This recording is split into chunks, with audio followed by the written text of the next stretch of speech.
G'day Aussie gamers and to everyone that loves video games and things alike. This is the Aussie Gamers Express video game podcast. Born and bred within the land of opportunity and slow overpriced internet. For news, reviews and video game related fun, keep listening along with your hosts, Lucas and Red.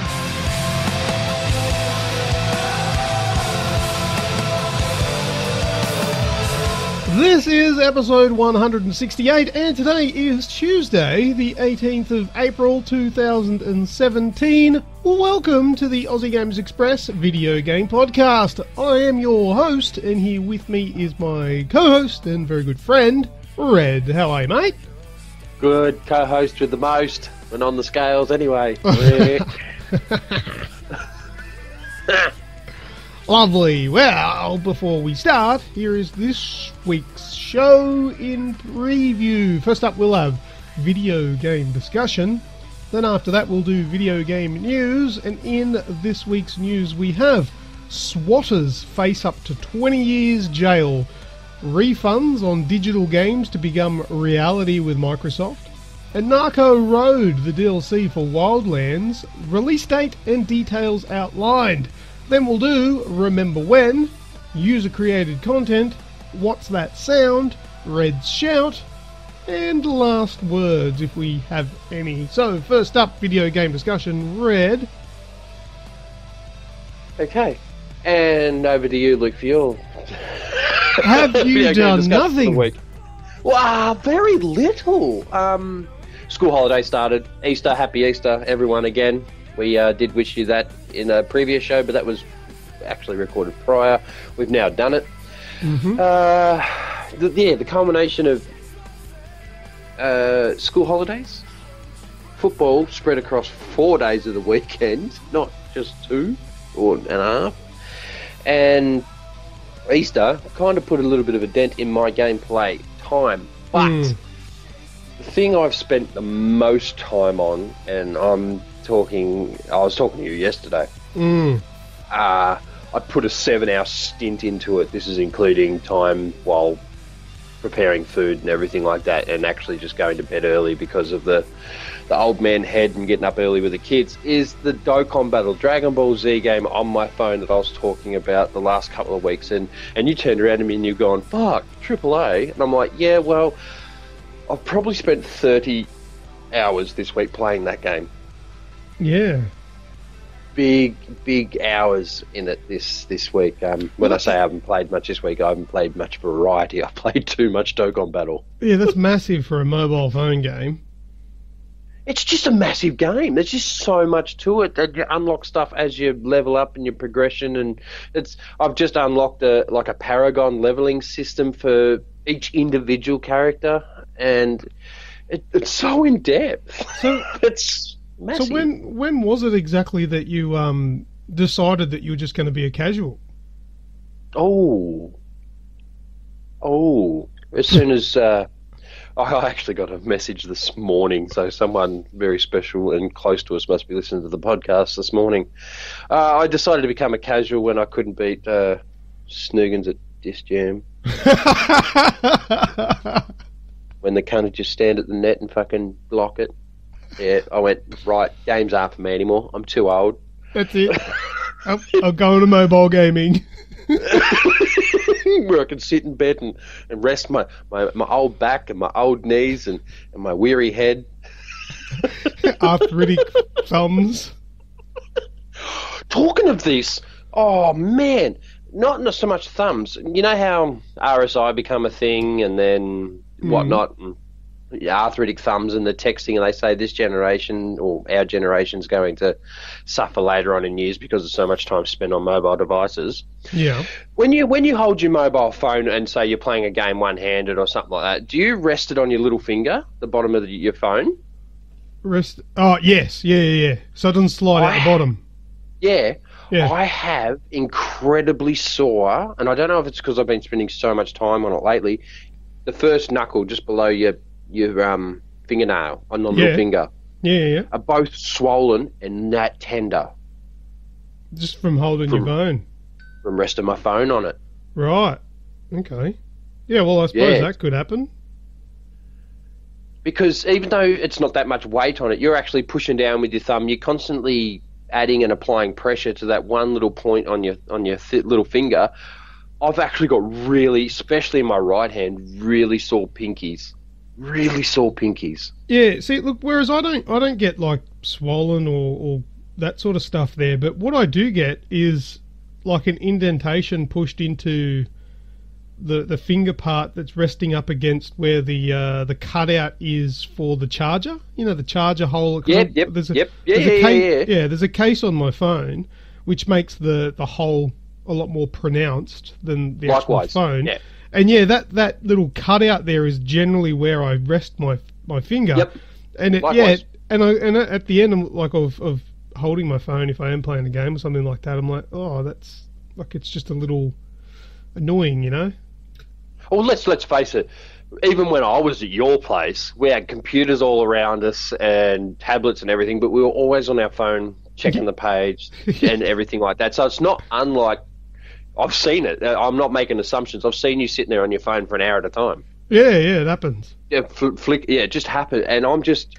Oh, because I've had an extended period over the last week where I have actually had it in my hand for 4 to 5 hours, pretty constant. Mm. Really, really tender fingers, pinky fingers, really tender. Wow. Yeah, well, that's the thing. Phones aren't designed like a gamepad, a controller. Those things are designed to fit in your hand to be comfortable for a long time. Phones aren't. They're basically. I think the word's ergonomic. Yeah, they're just not. Yeah, because I watch a lot of people. Well, not a lot. I've watched a lot of videos recently of these two guys playing this Dokkan battle, and they stream it. But they're playing on a tablet and they've got a holder, like a tablet holder in front of them. So they're just pressing like on a touch screen, obviously a touch screen, but like a big like a keypad in front of them. Yeah, and. Oh man, I can't go. It really hurts. But yeah, I don't know what to say. I'm running out of missions. There's 21 areas in this game, each with between 3 and 10 missions within the area, and you can do them 3 times on easy, medium, and hard in order to get those dragon souls we're talking about last week, the shards, the premium currency. Yeah. I've just accessed the last area in the quests, and the last 3 areas are the only ones I haven't done with 3 stars. So I have well and truly smashed the tits off this game, and I'm starting to see the fruits of my labour. I'm starting to get some really, really top-notch characters. So yeah, I'm really enjoying it. So that's going to have to go not so much on the back burner, but just be the daily thing from now on, where you pick it up and spend your stamina for 20 minutes and then the job done for the next 3 or 4 hours. Mm. But that's okay. Other than that, the biggest news this week is Snoogans and I, we've seen the same Facebook post within about 10 minutes of each other that said over the Easter weekend that the Division was going to be pumping out extra loot XP and rah. And we said, do you want to? And I said, okay. And I said, let's do this. And we played some Division. And not a lot's changed. I want to go and play more of that. Is it survival? Yeah, I was talking about that the other night. Yeah. Yeah, I want to have a couple more goes at that, but that's about all that I'm really keen to get into. Well, we need to get Luke through an extraction. Yeah, I agree. But like, I think that's the only part of the game that you can't really get left behind in with the updates and get screwed over with your gear not being good anymore because you start off with nothing. Oh, that's right. Every experience is a fresh experience. Yeah, so I want to play that again. I'll get into that again, but yeah, that's the Division, isn't it? We've got to wait for Division 2 now to get really excited for it again. Well, they said something about Year 2 content with the guaranteed 2 drops of content. I said, well, even Destiny done more than that, so we'll see how it all pans out. Yeah, I don't know. Downloaded and installed the Fallout 4 Season Pass. Yep. Opened it, had every mission pop up on my screen that was DLC related, and then went, wow, that's rather overwhelming, and turned it off. Oh, really? Yeah, yeah. It was overwhelming, and I just went into one of my little manics and went, not right now. After you wanted it for so long. Yeah. Well, I'll be back on it tonight. I even planned on playing it last night, and I went to bed at 8:30.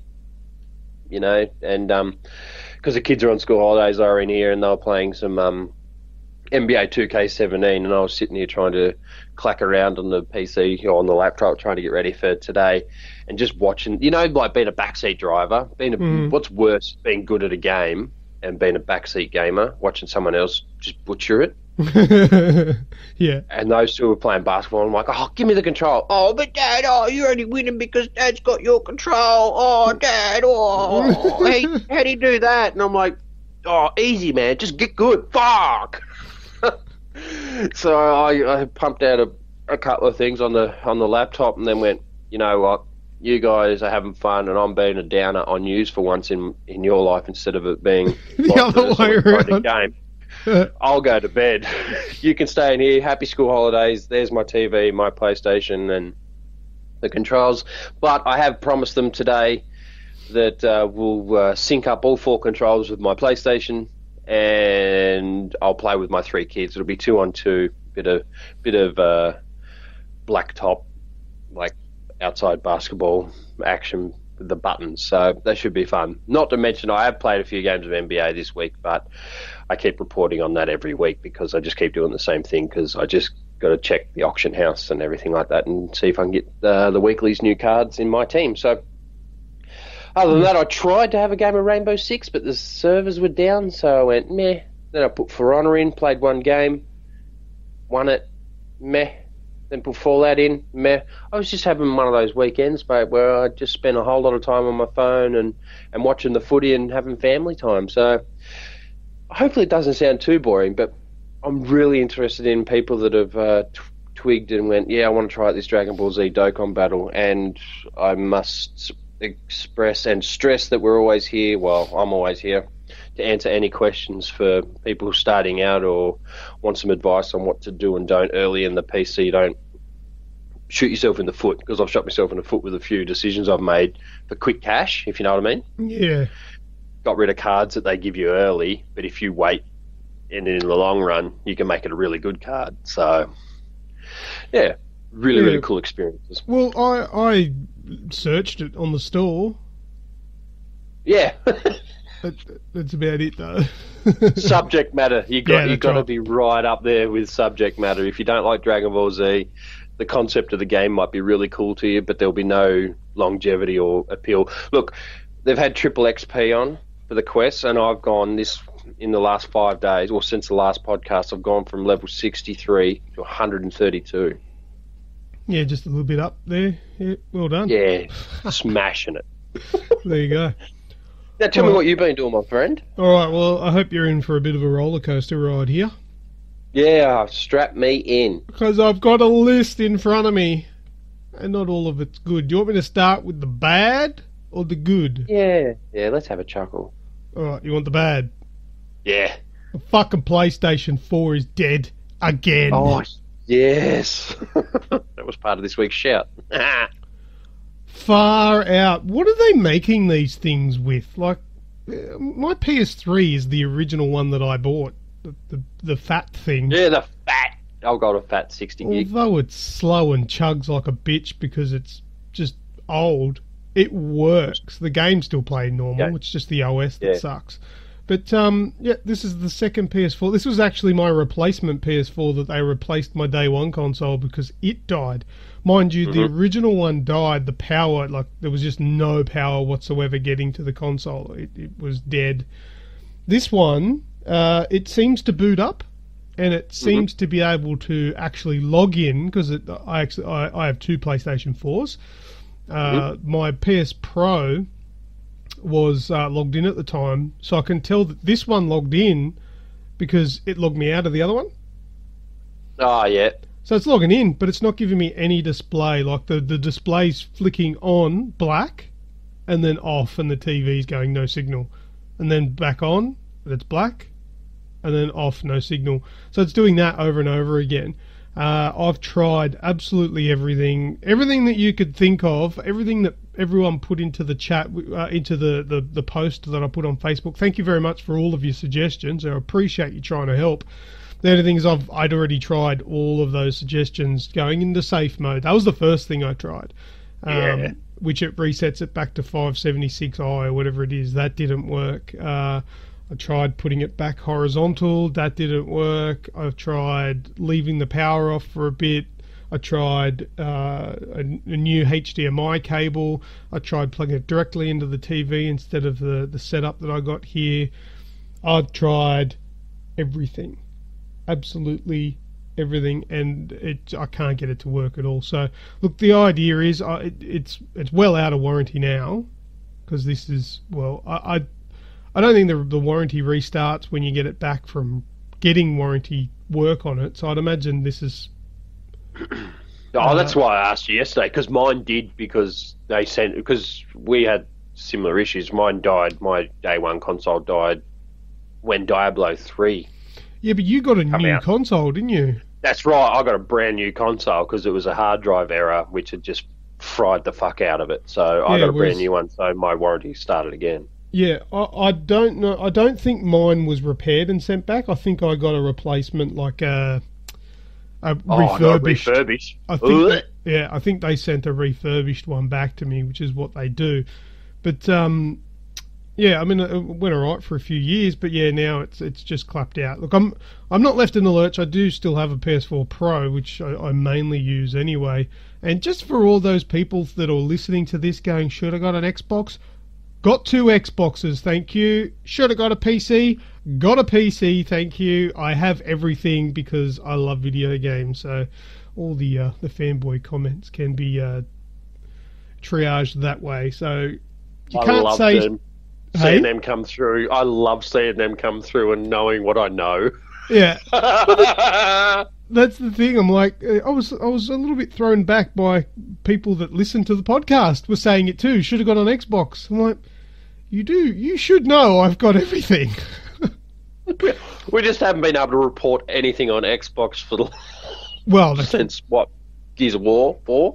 Yeah, well, that's because there are bugger all exclusives on the Xbox, and all of the developers that give us review copies for games, they give it to us on PlayStation. And that's like, I mean, sometimes we do get the option, but most of the time they're just like, here's the PS4 copy. We don't even ask. That's all they've got, because that's they know that more people have got PS4s to review them on. So anyway, yeah, I've got 2 PS4s. Well, I've got fucking one now, 1.5. 2 Xboxes, and also to also like try and even up the playing field, is if people are saying, like, I've got my original Xbox here, and I've got an Xbox One S. Now, my original Xbox does work really well, but I'd say it's probably had about a quarter of the game time put through it than I have with the PS4. Oh, you know what I mean? If that, less. It may be even less. Like, it doesn't get used very much. I mean, yeah, well, I've had Netflix and TV run through it a fair bit. Nah, but come to think of it, what you're saying there is for every 3 nights you play PlayStation, you play Xbox for night. Probably less. Yeah, I 1/10 maybe. You play it once a fortnight, maybe. At this stage, in the last 3 months. Not even, man. Not even. No, since Forza Horizon 3. Oh. So is that what, October?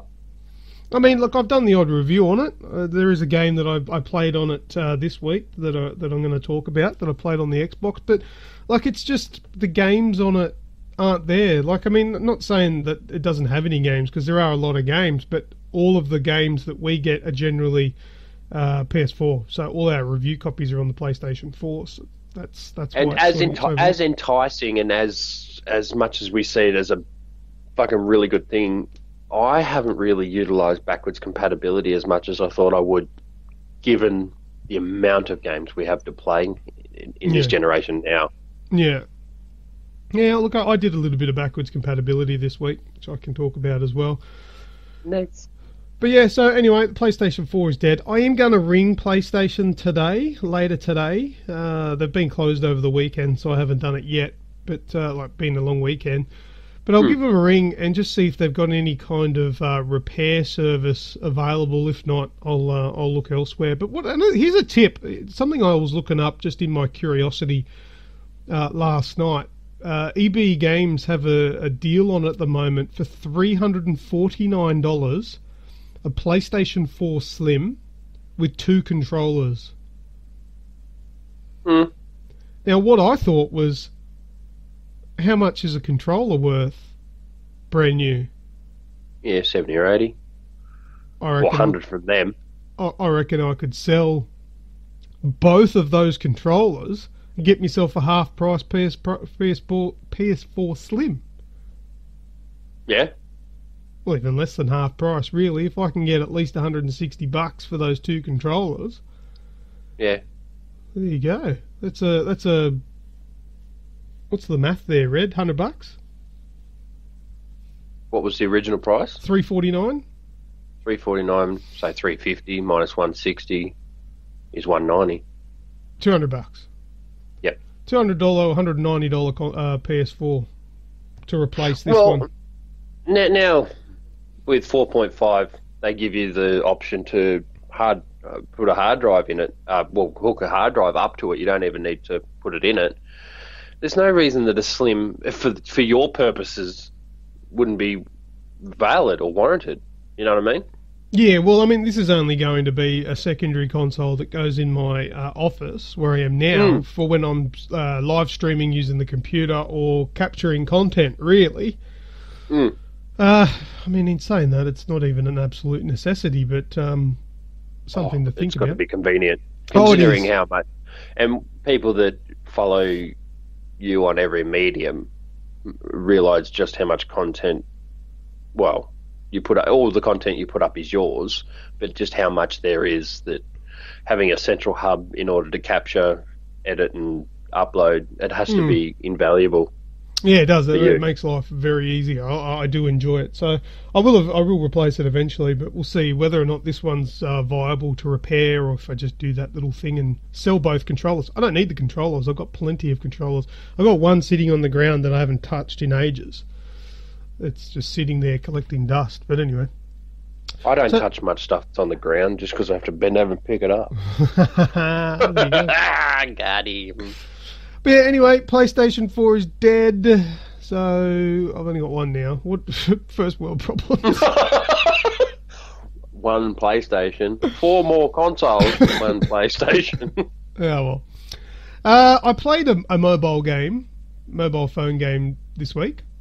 Yay. Fallout Shelter. Oh, wow.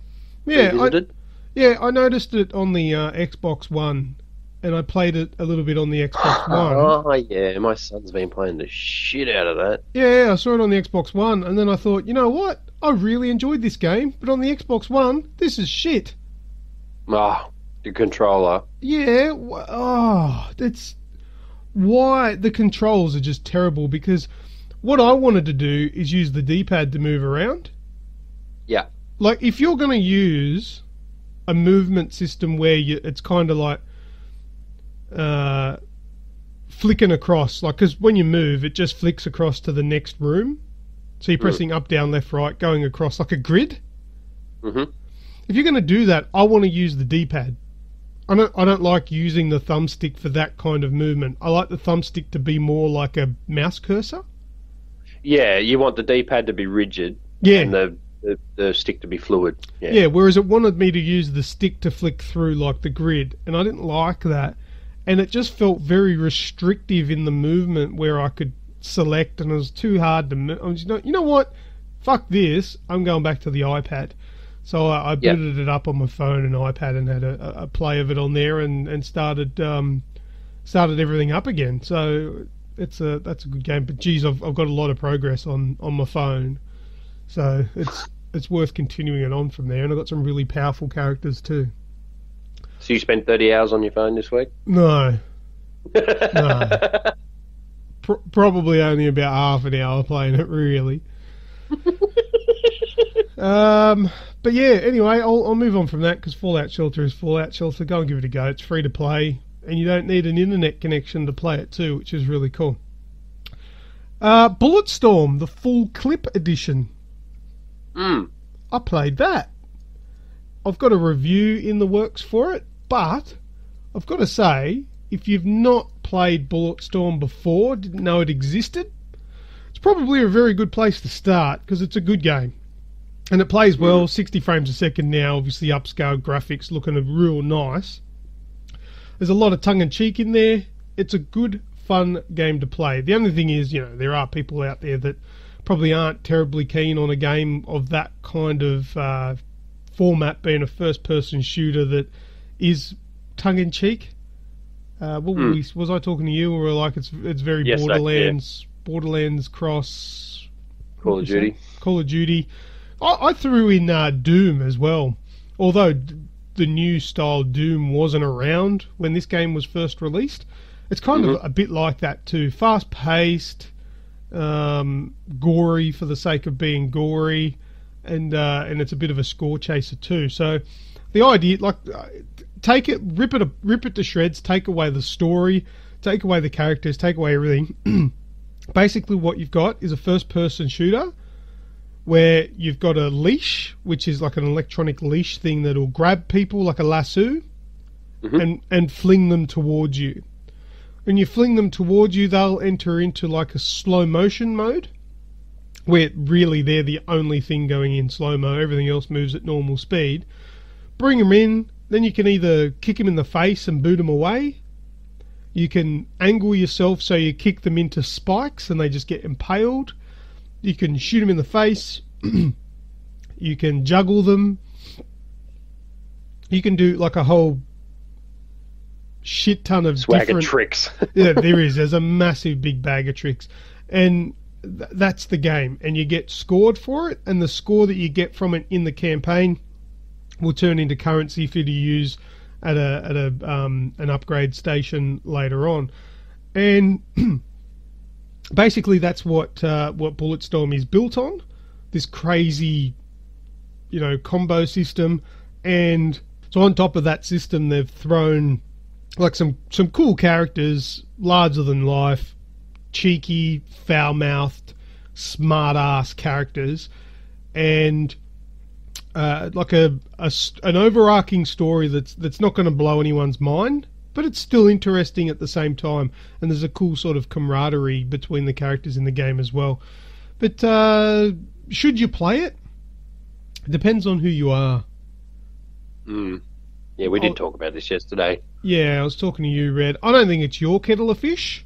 I don't think you'll enjoy it. It does have multiplayer modes. It's got like a co-op horde mode sort of thing. Which is a bit of fun. The only thing is, look, Bulletstorm is probably one of those games that's great but forgettable. Yeah. It's very easy to play it through and go, that was a good game, but it's probably something that you're not going to be pining to go back to.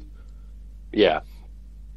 And I say this not like condemning the game, because I'm actually a fan of Bulletstorm. I actually really enjoyed it back in the day. I think it came out in 2011, and I loved the game, and I've always had fond thoughts of it. But in saying that as well, I've never gone back to it. Yeah, well, I've heard you guys every now and again touch on it and talk about it whenever it becomes topic of conversation, and it's always lost on me. Yeah. Because I'd not experienced it. That must have been like Black Ops 2 days for me. Yeah, probably. It completely bypassed me, and by the sounds of it, we put the analogy together that was Call of Duty crossed with Borderlands. It now sounds like there's just a little bit of Tony Hawk's in there as well. Yeah, why not? Absolutely. Yeah. But that's the thing with Bulletstorm, is that it is a great game. But yeah, it just, I don't know, it never took off. And obviously for obvious reasons, it never spawned a sequel. But it was made by People Can Fly and Epic, and there's a lot of Gears of War influence in there as well. It was originally going to be a lot more like Gears of War, but they mixed it up to make it a game on its own rather than sort of just a cheap knockoff of Gears. But we've had What's That Sound before with from Bulletstorm, where we had that chick saying, "I will kill your dicks." What does that even mean? Kill our dicks. And there's a lot of that kind of dialogue in it. Like one of the guys gets electrocuted, and your main character says, "Whoa, you scared the dick off me!" So there's a lot of that kind of potty humour and all that sort of stuff. But coming with the Bulletstorm full clip edition, I believe it was a pre-order bonus. Now I got a review copy of Bulletstorm, which came with this extra DLC, and it was the Duke Nukem tour. Which basically replaces your main character's skin with Duke Nukem. Oh, really? But they've re-recorded all of the dialogue from your main character with Duke Nukem's voice, the actual Duke Nukem, John St. John. Oh, wow. But they've not just re-recorded the main character's lines. Duke Nukem's in there kind of confused and like replying to things, because everything else in the game is exactly the same. So cutscenes, yeah, all of the like enemies or your friends in the game or whatever, their lines and dialogue don't change, but yours does. You are Duke Nukem, and Duke Nukem is talking. The only thing, it's a little bit crude because they've literally slapped the skin on top of your character, which means the lip sync is lip syncing to the original dialogue, while the Duke Nukem one's a little bit different, so it doesn't match up whatsoever. But who cares? It's only for fun. But yeah, you'll get stuff like in the original version of the game, you'll at the beginning you'll rappel in, take out a target, and your main character will say to the other one something along the lines of access that computer now. So he'll come in and he'll type on the computer and bring up the secret files that you're after. But then if you're playing as Duke Nukem, you rappel in and he'll say, "Blow up that porn machine, computer, whatever." And but then because it's exactly the same, the character will come in and start typing on it. Yeah. And then he'll go, "I said blow up that computer, not look up the Wholesome Twins." and stuff I think like I'd that. enjoy that more. Yeah, it is. It's funny. It's good. And I think he says the Wholesome Twins, but you know what he's getting at. Oh yeah. But yes, it's like that throughout the game, and they still refer to you as Gray or Grayson, which is the name of the main character. And every time they do that, Duke's like, "Huh? My name's Duke," and stuff like that. Like it's just real silly and fun. So if you've got the Duke Nukem tour, you've got to put it on. It's just like a toggle at the main menu. You got to turn it on. It is actually quite funny.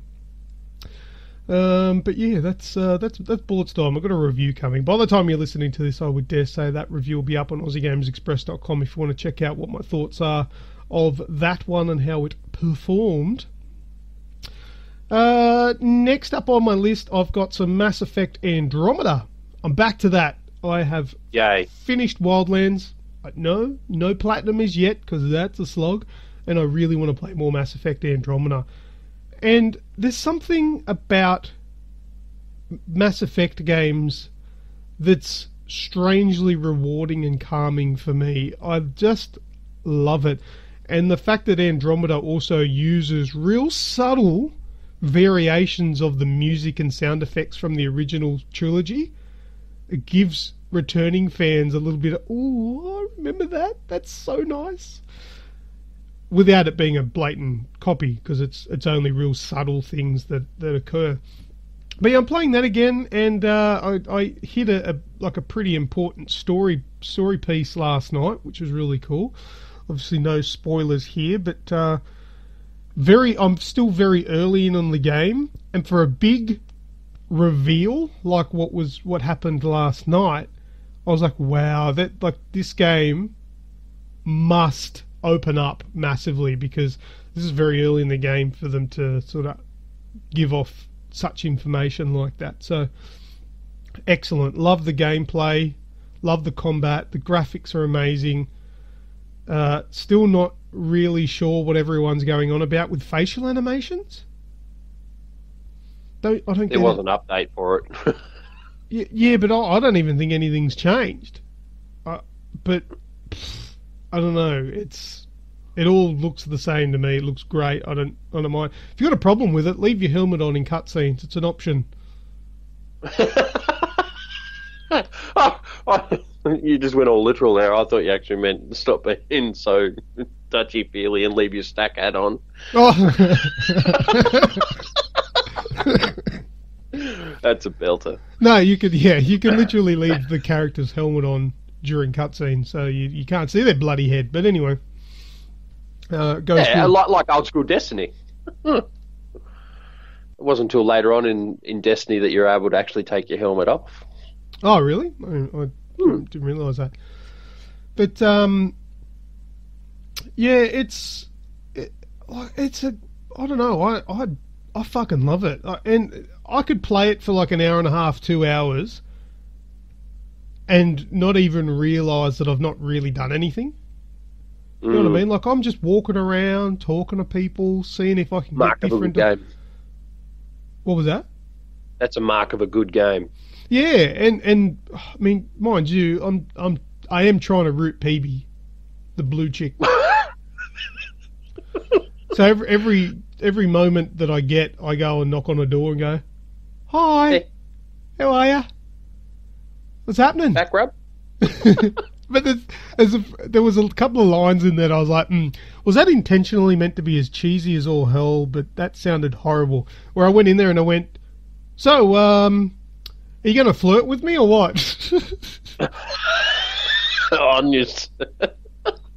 And she's like, "Oh, I'll flirt with you. All you need to do is be yourself," and blah, blah, blah. I'm like, are we really having this conversation? I don't know. Whatever it takes. I want to get me end in. But yeah, and I'm tuning 2 chicks at the moment, because that's apparently what Mass Effect is all about. My number one gal is I'm keen on PB, which is that blue chick with the tentacle ears. Yeah, those things. Yeah, she's an Asari, I think. Anyway, her and the other chick that hates me, she's going to be a trophy route. I just want to bang her because I know she fucking hates me. I can't remember her name, but she's the blonde chick with the shaved half a head and that. Life imitating art. Yeah, that's right. Yeah. You don't like me? I don't know her name, but yeah. Then that's it. You're going on the mantelpiece then, bitch. And yeah, I was talking to a bloke, and it started to get a little bit flirty, and I've gone, so I've got to go. Have a beautiful day. I'm open for the game to have those options, but I don't want to accidentally lead on some bloke, because I don't swing that way, buddy. Sorry. I'll play a game of cards with you, but I'm not 100% sure you were talking about cards. I was talking about poker. You were talking about poke him. Oh, no. Yeah, because that was introduced in bloody Dragon Age, wasn't it? Oh, look, mate, you can tell that story. I don't know. Same-sex relation. Oh, we covered it in the news on the podcast ages ago. Yeah, the originals, you could do that. The original Mass Effects. There was really? Intergalactical relationships, or whatever you want to call that. Interracial, is like interspecies. Yeah. I think the word is interspecies. Yep.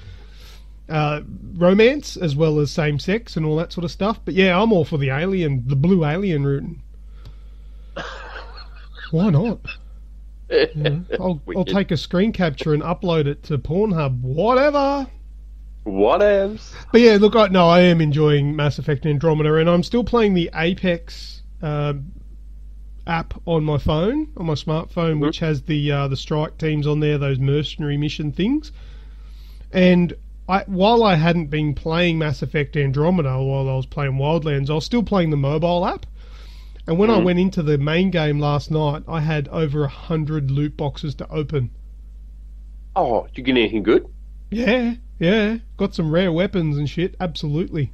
That's worth doing for when you're not playing. And, mind you, got a trophy for the game by playing the app. Yeah, I heard about that yesterday. Yeah, because I didn't even know, but I was recruiting, because you recruit mercenary teams, and there's a trophy for recruiting 6. Yep. And because I'd played it that much on my phone, I had the funds and recruited them, and booted up the game and got a trophy. So I was like, oh, that's pretty cool. I don't mind that. The last time I got a trophy from a companion app was Far Cry 4. What trophy was that? The Gladiator one. You remember where you went to the top of the map and you had to go in and fight different rounds of enemies, like Horde mode? Oh, yes, yep. But you could actually do it on your phone. You could I didn't know that. Do your Colosseum. It's like a card battle. Like you have so much attack and they have so much defense, and you both have so much HP, and then it rolls a dice. And so I actually got one of the harder trophies on Far Cry 4 just by logging on the phone and playing it on the phone for probably 3 hours max. You know, it wasn't that good a game, so I'm like, oh well. And Far Cry is not that, especially number 4. There was not a shortage of resources. So yeah, nice. All right, well, we might move on from Mass Effect. Enjoying that one. I've got a couple that, I'm just going to mention, but I'll probably talk about a little bit more next week for the sake of time. But I played Tethered on PC. That one, the review is underway at the moment, which is pretty cool. Day of Infamy, we looked at last year, in September last year, when it was in early access. It's now in full release. There's a review underway for that one right now as well. I played a little bit more Deceit, showed that one to Jason. That's that one where there's 6 of you, 2 of you are infected. I don't think I spoke about it properly in the show last week. I think that's the one I remembered right at the end of the show. Yeah, because I'm like, no, you spoke about it, and then I'm like, that was yesterday on the phone. That was in prior, like just a personal call, yeah. But anyway, Deceit is a really, really good, what would you call it, like a hide and seek simulator. It's an asymmetrical multiplayer game. But yeah, kind of hide and seek, and it's, I like the name of it as well, because you really are being deceitful in playing the game. So there are 6 players. 2 of you have an infection, but you've got to keep that from the other players, otherwise they'll shoot you and kill you, vote you out of the game. Now, to grow stronger, you have to go and drink blood, which are available in like blood packs, but you can't let anybody else see you drinking them, because the only people that can drink them are infected. So you're effectively, you'll be giving away that you're infected, and everyone will kill you. So you got to drink it in private, and then once you like get enough blood into you, when the lights go out, you can transform into a monster, and basically it's one-hit kills for all of the enemy, all of the innocents, so to speak. If you can kill them all, you win. But if they manage to get you down and kill you, you lose. And if your friend or your other infected guy gets killed, then the innocents win the round. So it's kind of like that. If anyone's heard of or played the game Dead by Daylight, kind of similar, but I rate Deceit higher because there's a lot less stuffing around in this one, and the graphics look a lot nicer, I think. So what's the incentive to split up before it's dark, so you can drink? What do you mean incentive? Like as a survivor, as like a non-infected, before it goes dark and shit starts happening, do you have to find stuff and whatnot, or? Yeah, well, look, see, everyone starts off with a gun, but you've got bugger all ammo. So it's not too suspect if you do nick off to go and drink blood, because everybody else is kind of scrounging for ammo and armor and all that sort of stuff. So although the best thing to do is everyone stay together, because then if you're staying together and so like if you like, so you start the game and you go, right, everyone stay together, let's all move as a pack and get weapons and armor and ammo. That means that if the infected wants to drink blood, they're going to either have to leave or they're going to do it right in front of you. So then you can work out who's infected if you work as a team. Okay, but generally everyone just scatters at the start and goes and gets ammo and stuff. So that's your opportunity as an infected to go and drink blood. But yeah, if you've got people in there that are willing to work as a team, you can actually do it quite well. But yeah, so there's a lot of different tactics involved in it. I think it's amazing. Really good. There's a lot that I still don't understand with the switches and floor panels and all that sort of stuff that are in the game. It's a little bit tricksy for me to work out because I'm not massive across these types of games. This is probably the only one that I've played and actually enjoyed enough to keep playing.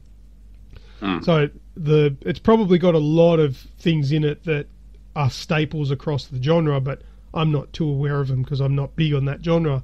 But it's a good game to see, and if anybody does play it, it'd be good to get a team together and see how we go. It'd be even really cool to play it with all 6 people as friends, and to see how we all work together or work against each other would be really cool. Yeah, because the incentive is to win, and next round you could be infected. So if you play by the rules round 1 and then you kind of want to change the rules round 2, boom, you're dead. Yeah. Yeah, that's right. Like, oh, how come he's not playing by the rules now? Yeah, where'd Red go? Oh, just the kitchen. Yeah, I'm just making a sandwich. Just getting some armor. But there you go. So that's Deceit for you. On Steam, early access. Go and have a look at it. Air Guitar Warrior. This week, or last week, whenever it is, space-time continuum with all this stuff, I interviewed Sterling from Silver's Dead. Yeah, you know. So yes, I did an interview with Sterling from Silver's Dead. He is the Air Guitar Warrior. Go and check out that interview on YouTube. Aussie Gamers Express. Check us out there. The links are on our Facebook page. But I played Air Guitar Warrior this week with Sterling, and it's actually a pretty cool game. Actually, it's the first game that I've played using the Kinect on my Xbox One. Oh, wow. Yeah, it's like an actual Kinect game. I didn't even know they still made games for Kinect. There's one kicker, though. It's not available in Australia. Oh, really? Yeah, really. It wasn't. It was too expensive for them to have it rated for Australian audiences. Because it's only a small indie game. Yeah, but that just goes to show how stupid Australia can be. Yeah, I reckon there should be some form of right. Submit us your, I don't know what, like your financials, and it's a sliding scale. So if you're only making $100,000 a year, like then the game, like to submit it, it's going to be cheap. But if you're like Rockstar and sell 150 million copies of a game, it's going to cost you a bit more to have your game rated or whatever. Yeah. But yeah, so that's unfortunate for Air Guitar Warrior. Because, it was a bit out of the realms for them to try and make a profit from the game, because it's only a small indie thing, and pay for Australia to rate the bloody thing. But anyway, what it is, in case you've got access to a Northern American account or what have you, think of, Kinect. So Air Guitar is like it's just brilliant. That's a perfect idea. So all you do is you stand in front of your Kinect. On screen, you select your guitar, and you get a guitar thrown into your hands on screen. and then the level starts, and it's a side-scrolling shooter. So kind of like, oh dear, what's a side-scrolling shooter? Or like, I can't think of one, but like Galaga. Yeah. But horizontally rather than vertically. It's like that. And what you do is you do this with me so it makes sense. Pretend you're holding a guitar, right? Yeah. And you've got your left hand out on the neck if you're a right-handed guitar player. Mm-hmm. And you move that sort of like you're aiming the guitar. So you move it up and down. Oh, yeah. You're jamming out. Yeah. And that's how you aim, right?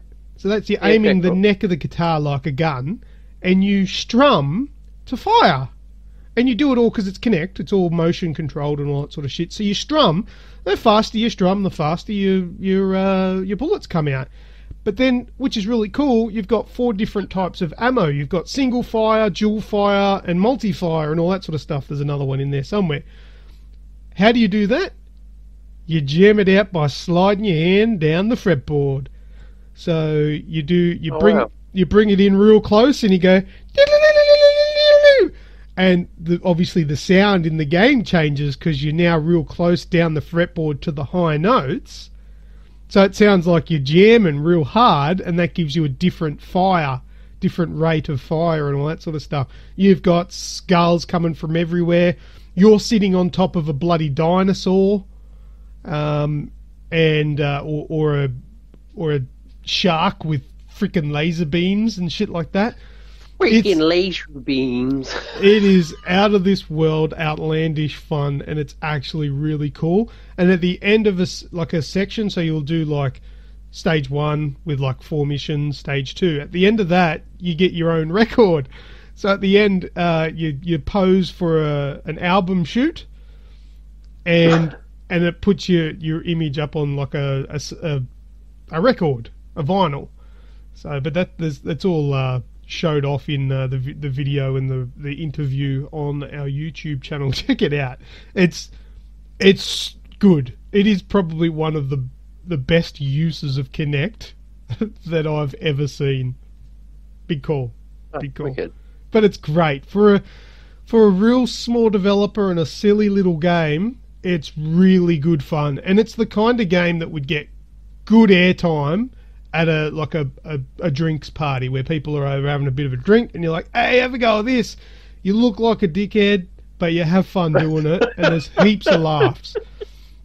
But if it makes you feel any better, nobody looks more like a dickhead than Sterling does in this bloody video. So go and check out Sterling and his interview for Air Guitar Warrior. He'll explain how his band got his name. His band's Silver's Dead or some shit. But anyway, check it out. It's a bloody hoot. Was it his guinea pig? Guinea pig? Silver. What was Silver? Silver was his... No, it was a beetle. Beetle, that's it, beetle races. I raced them all day.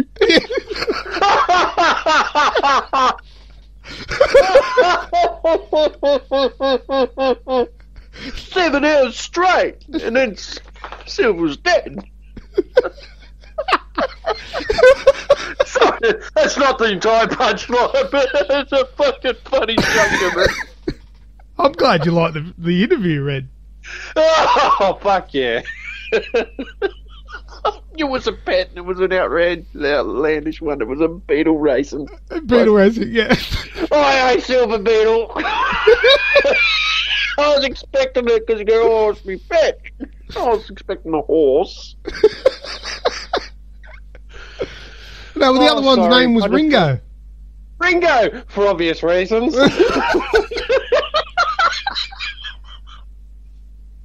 Oh my God, because of the Beatles. Oh, sorry.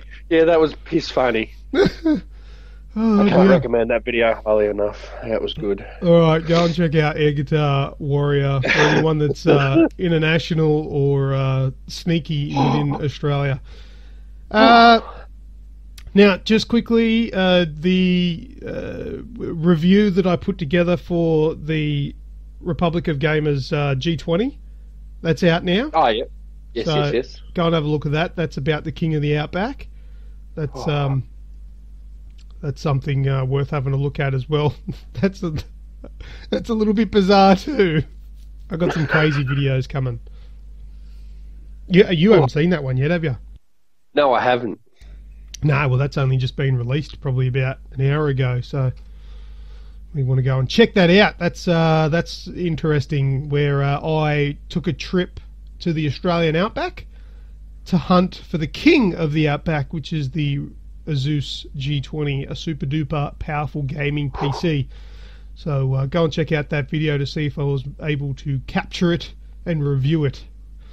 Spoiler alert, I did. Be a bit shit if I didn't. Shit review. No. last review hardware was sent it to them. Couldn't even find it. Yeah.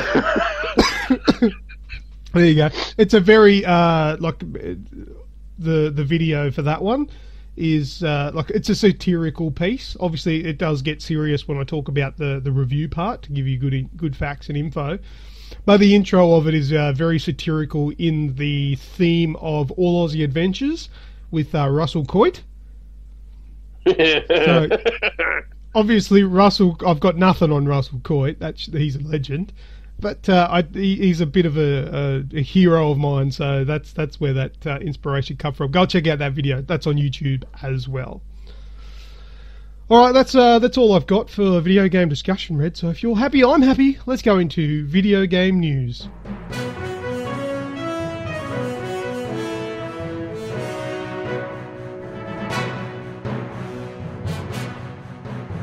Yeah, man. First, but thanks. Poor Silver. Oh, poor Silver. Oh, wow. Right.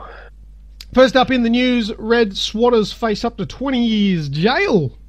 Yes, right. We have covered this a long time ago. It took 3 years for charges to be laid in court, so the sentencing is yet to take place.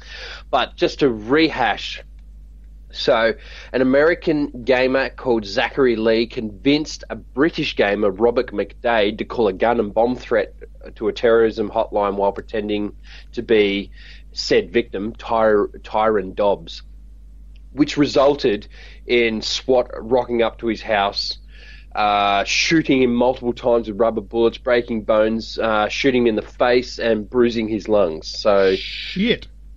Yeah, anti-terrorist sort of busting in and just going fucking apeshit.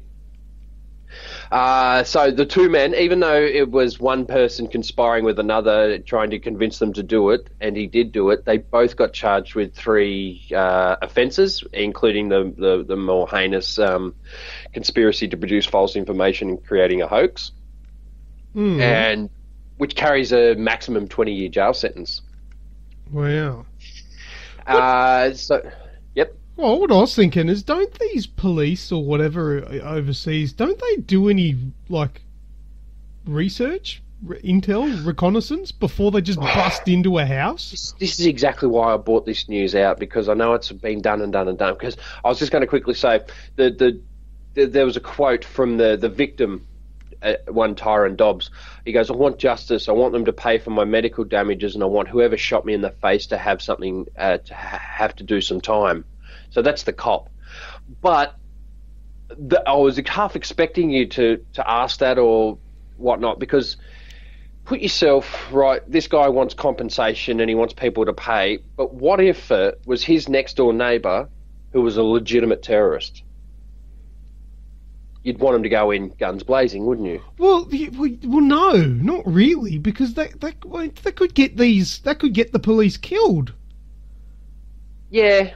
Obviously, if somebody is ringing up a fake terrorist thingy, right, there's going to be limited information they're going to be able to give, because there isn't any. They're making it up, right? So I don't know what swatters are saying when they're ringing up whatever their emergency hotlines are, but are they saying something along the lines of, at this address, there is a person inside with a machine gun, he's got hostages, he's shot one already.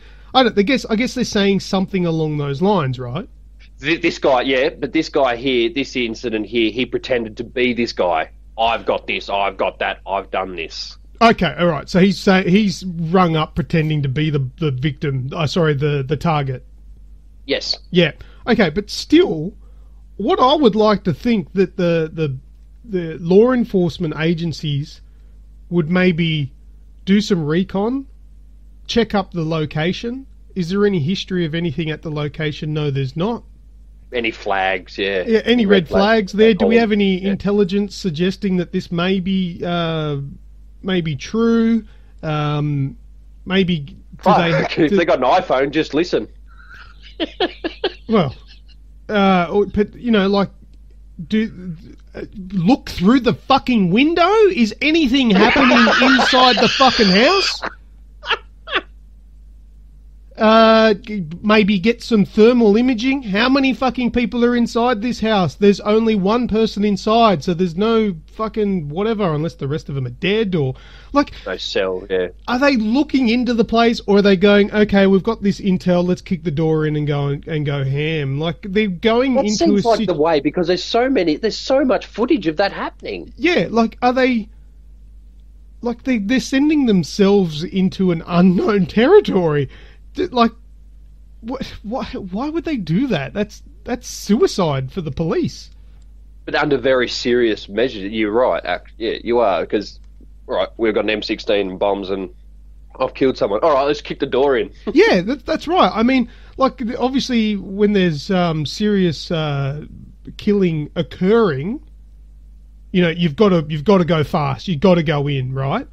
But if you turn up and all is quiet, that to me suggests that there's nothing active happening. If there's gunfire going, then you go in because you've got to try and save whoever's being shot at. Yeah. Okay. But if there's no gunfire, there's no shouting, there's nothing suggesting that there's an active situation going on, why wouldn't you maybe call out from the street, maybe knock? I don't know, do something instead of just barging into what could be a hostile situation. I know the different countries deal with things like this a little bit differently. In Australia, we're a little bit more contain and negotiate rather than rush in and fucking... Yeah, you stand out with a microphone. Come out, we have you girt. Girt. Oh, that's funny because nobody uses girt except for in the fucking anthem. But that's what I don't understand is like how I think there's more to this guy's story. I think he probably didn't help his situation. Well, maybe he was playing Counter-Strike in cosplay. Yeah, well, there's a lot of stuff there we don't know. He could have had felonies, charges with possession, battery. It could be any of the said bloody triggers. But still, they went in. They shot him in the chest and the face. He's mangled. There's photos up. He's just fucked up. Yeah, but I just think that there's a lot more to that story. I think that maybe the media has probably beaten it up bigger than it is, and possibly the victim himself maybe throwing a few of his untruths in there. I don't know. But if it starts to outlaw this sort of stuff and put a precedence on swatting and wasting resources, and what if they were called away and then there was something that went down that could have been fixed with the resources have gone elsewhere. Yeah. But I don't know. I think they've got to have a look at their policies there. Like if something's going on like that, let's do a little bit of thinking before we just bust in. Let's just use some brains over brawn. Was a cell phone call pinged from a tower in the current location, sort of thing. Yeah, maybe even look up the residents there and give them a ring. Yeah. Or give the house a call or give a mobile number, registered to that address. Give it a call. Chances are, if it's fake, someone will answer and go, "Hello, yeah, it's this is Lucas, yeah." No, I'm just inside playing video games. I'm a bit of a fucking nerd. Oh, we've got a call saying that you were inside killing people. So, look, mate... Oh, quick, Mohammed, run! They're onto us! and then I could say, look, mate, I'm the only one in the house. I'll come out the front with my hands up, and you can come and search the house. And I'll come out, hands up, down on the ground, in they go, do your fucking thing, see, all good, see yous later. Can you make a note on your system that fucking people get what's called swatted? And just make a note on the system, give me a fucking ring next time. If it happens was again. Feral Dave. Yeah. So, I don't know. Look, I'm just speculating. I'm not saying that I know better and would do a better job than SWAT and all that sort of stuff, but it's fun to speculate about and discuss, I guess. Absolutely, because the next step from bruised lungs and broken faces and bones and stuff is death. Yes. Yeah. And I'll change my word. It's not fun to discuss. It's interesting to discuss. Oh no! Yeah. Fucking what did I call you last week? A sadist, a masochist. What? You're just a fucking sick prick. I am holding that thing still. Look, listen. What's that got in common with an Xbox, Luke?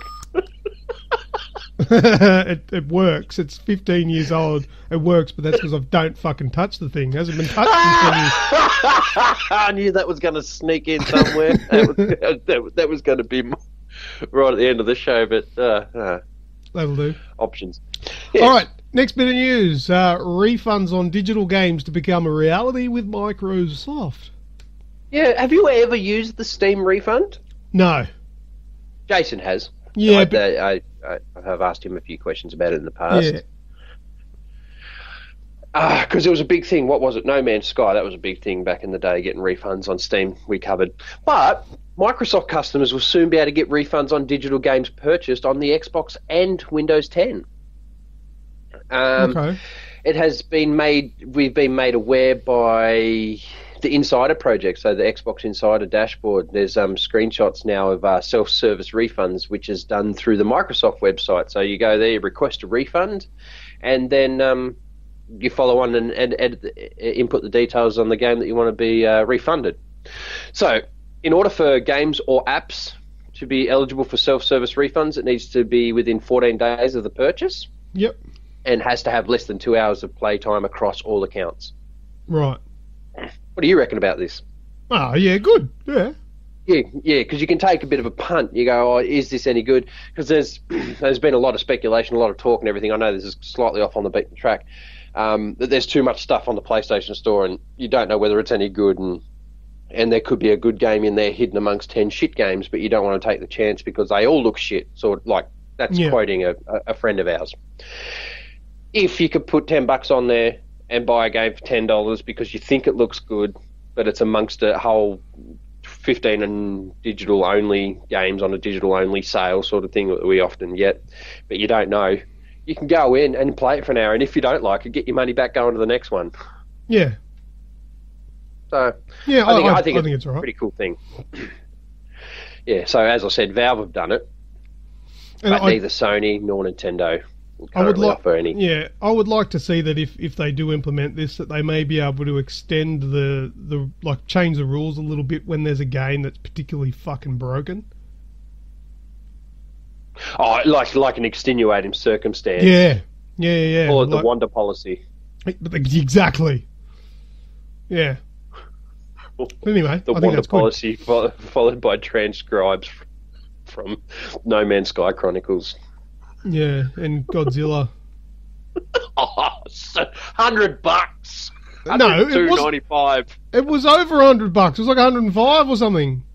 Yeah, $102.97. It was the most expensive game on the PlayStation Store, and it was rubbish. And worse. Yes. Anyway, all right, that's good. No, very, very nice. Do we go to the next news? Yes. Okay, next up on news, Narco Road, release date and details outlined. Yeah, so Narco Road, the Ghost Recon Wildlands expansion. Another thing, we have good conversations on the phone. Another thing we were talking about yesterday on the phone, incentive to go collect those last pieces of resources to get said trophies for said platinum. Yes. Well, here's all the incentive that you're going to need for a little while. And April 18 for season pass owners, and April 25. Yes.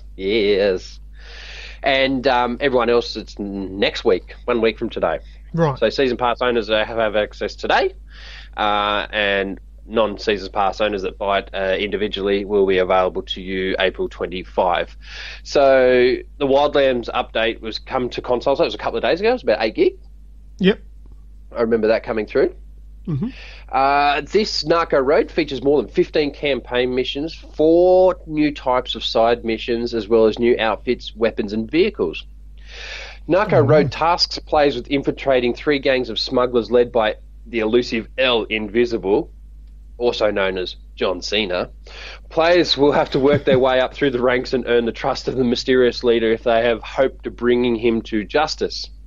However, reaching El Invisible, because you can't see me, will require gaining the trust of 3 new charismatic bosses, social media star Eddie Escovedo, Death Riders leader Ortrea Ray, and Jeanette Loco's head honcho, Tonio Monteos. Oh, like I'm getting good at this. And you gain their trust by completing missions and races and stuff like this. So it sounds like Narco Road Need for Speed Edition. Right. Yeah, that sounds cool. I'm going to have a look at that tonight. Yeah, well, it's a bit different. Yeah, and there's a big Narco Road picture, and they're riding on hogs. So hopefully there'll be some Harley Davidson racing. I like the idea of new vehicles. That's cool. Yeah, well, monster truck. Oh! Yeah, there looks to be a monster truck. There looks to be a Harley-style chopper or a hog, if you will. What else did I see there? A new plane. Nice. And sports cars and racing cars, like touring cars, like V8s and V12s. So obviously to coincide with the street racing. I like that game, Red. I imagine. Well, there's so much. There's already so much there that you can build on. There's like open big stretches. You got the ice plains where you could have the world's fastest Indian style races, and you know what I mean. It's just there's everything's already laid out there. They can just keep adding to this because this is going off on the news. So that's where the news finishes, ladies and gentlemen. But as far as Wildlands go, from what I heard back in the day, it was meant to be an A to B game. You start it, you play it, you finish it, you move on. They never wanted it to be like, say, The Division or anything. Never meant to become like an MMO style open world exploration game with continuous updates and upgrades and daily missions and everything like that. Seems like they've slightly reneged on that because there is now daily missions, and you can set up missions through the website and create events for your own teams and stuff like that, which is, it actually lays the platform there so you can generate your own content and your own fun and your own competitions within the game that's already there. So if these DLCs keep coming out like this, I wouldn't be surprised if you've seen more content than it's already offered in the season pass. But also on the flip, I wouldn't be surprised if that was it also, because they did say they didn't want it to be another division. Anyway, I like what they're doing with it. I've been very impressed since day one. Ticking all the right boxes. Absolutely. Loving it. That's really good. What's this John Cena reference you're talking about? I don't get it. El Invisible. You can't see me. Didn't someone posted? It wasn't you. Someone posted on the page ages ago that John Cena was playing the Nintendo Switch. Oh, and he was invisible. Yeah. Yeah. His catchline is you can't see me, so he's invisible. I didn't know that. Yeah, his catchline is you can't see me. Right, yeah, like that makes a fucking ton of sense now. And yeah, I think somebody said on that photo was, the Nintendo Switch is floating in the air or something. Yeah. Like, but there's a fucking dude holding it. Like, what are you talking about? okay, but Now every John Cena meme you've ever seen now makes sense. yeah, it's still stupid, but makes sense. It's like the camouflage control. Oh, they sold me this empty box for $80. Yeah. Is John Cena's like intro sound from the A-Team or something? It's very similar, isn't it? It's because he's very American. Yeah. Yeah, I don't understand all that wrestling shit. Wrestling. Oh, I like it. I know you do, but I can't help but think that it's fucking stupid. Yeah, it's fake. It's not fake. It's scripted. There's a lot of stunts in it. It's but has their acting gotten better over the years or what? No. I tell you what. There's the best thing about wrestling. The thing that makes a really good wrestler is someone that can sell someone else's move and not hurt themselves. So a lot of judo comes into that. I learned judo when I spent 3 months in Japan. I learnt the basics of judo, and that was all about how to hit the ground without your head smashing back, like transference of energy. Mm. If you fall backwards, or if someone's throwing you backwards and you're going to land flat on your back on the ground, you don't want to hit your head. The best trick is to slap your hand down on the ground. Oh, okay, yeah. Beside you to transfer the energy to your hand instead of through your neck. So, yeah, the acting is no better. It's worse, if anything, because back in the day there was the spectacle and the smoke and the mirrors. Now everyone is aware that it's fake, so the acting is well bad, but the moves and everything like that has become a real business now. So it's the best of the best. So it's very, very technical and very good to watch a lot of it. So yeah, I did watch it a little bit as a kid, and I really liked watching. What was his name? Oh, he had the. He had the Mexican fighter mask on. Rey Mysterio. But yes, him. It was Rey Mysterio Jr. Yeah. Who I liked him because he was very acrobatic and fun to watch.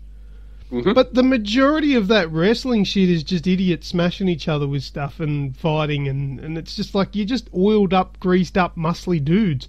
If there were more women in there doing it too that didn't have disgustingly fake titties as well, I'd probably be a bit more inclined to watch it. But I can't help but think it's just the dumbest thing ever. And look, I don't want to offend you. I'm not saying you're an idiot for liking it. Good luck doing that. Oh, all right, then I'll try.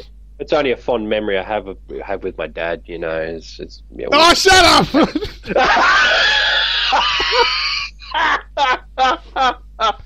No. I've been through it all. But it's just not for me. And it's definitely got its place. I don't think it's shit. Like you name me something else that gives you a really, really good excuse to get pissed by 11 a.m. Alcoholism? Once a year. Well, yeah, once a year we get together for WrestleMania because it's live. It's televised American time. We get it. This year it started at 6:30 a.m. So we were drinking. We let the sun come up. Oh, whatever rules make it for you. But yeah, look, I think it's shit, as in I don't want to watch it, but I'm not fucking that stupid. I can see why people like it, but not for me. But anyway, Aussie Gamers Express, WWF or whatever it is. No, that's the Pandas, isn't it? Yeah, it is now, yeah, WWE, because it's no longer a federation. It's purely entertainment. Well, rightio. They got So, on the pin post, tell us your favourite wrestler, and if... no, don't fucking tell us your favourite wrestler. No, don't tell me your fucking favourite wrestler on the pin post. On the pin post. Is Luke right thinking this is shit, or is Luke wrong for putting down Red's most fondest memory with his father? You know for a fact that everyone's going to agree because there's heaps of wrestling fans on Aussie Games Express. I'm happy to admit I'm the minority here, but if anybody does agree with me, can you please fucking support me? I'm going to have to fucking make up a few fucking Smurf accounts tonight. I can tell you what. The wrestling, it's funny we started talking about wrestling and I made the John Cena reference because it's going to feature in Remember When, and you're going to go, no. Oh, no. Oh, God. Anyway, all right, that's the end of the news. We may as well move on to Remember When.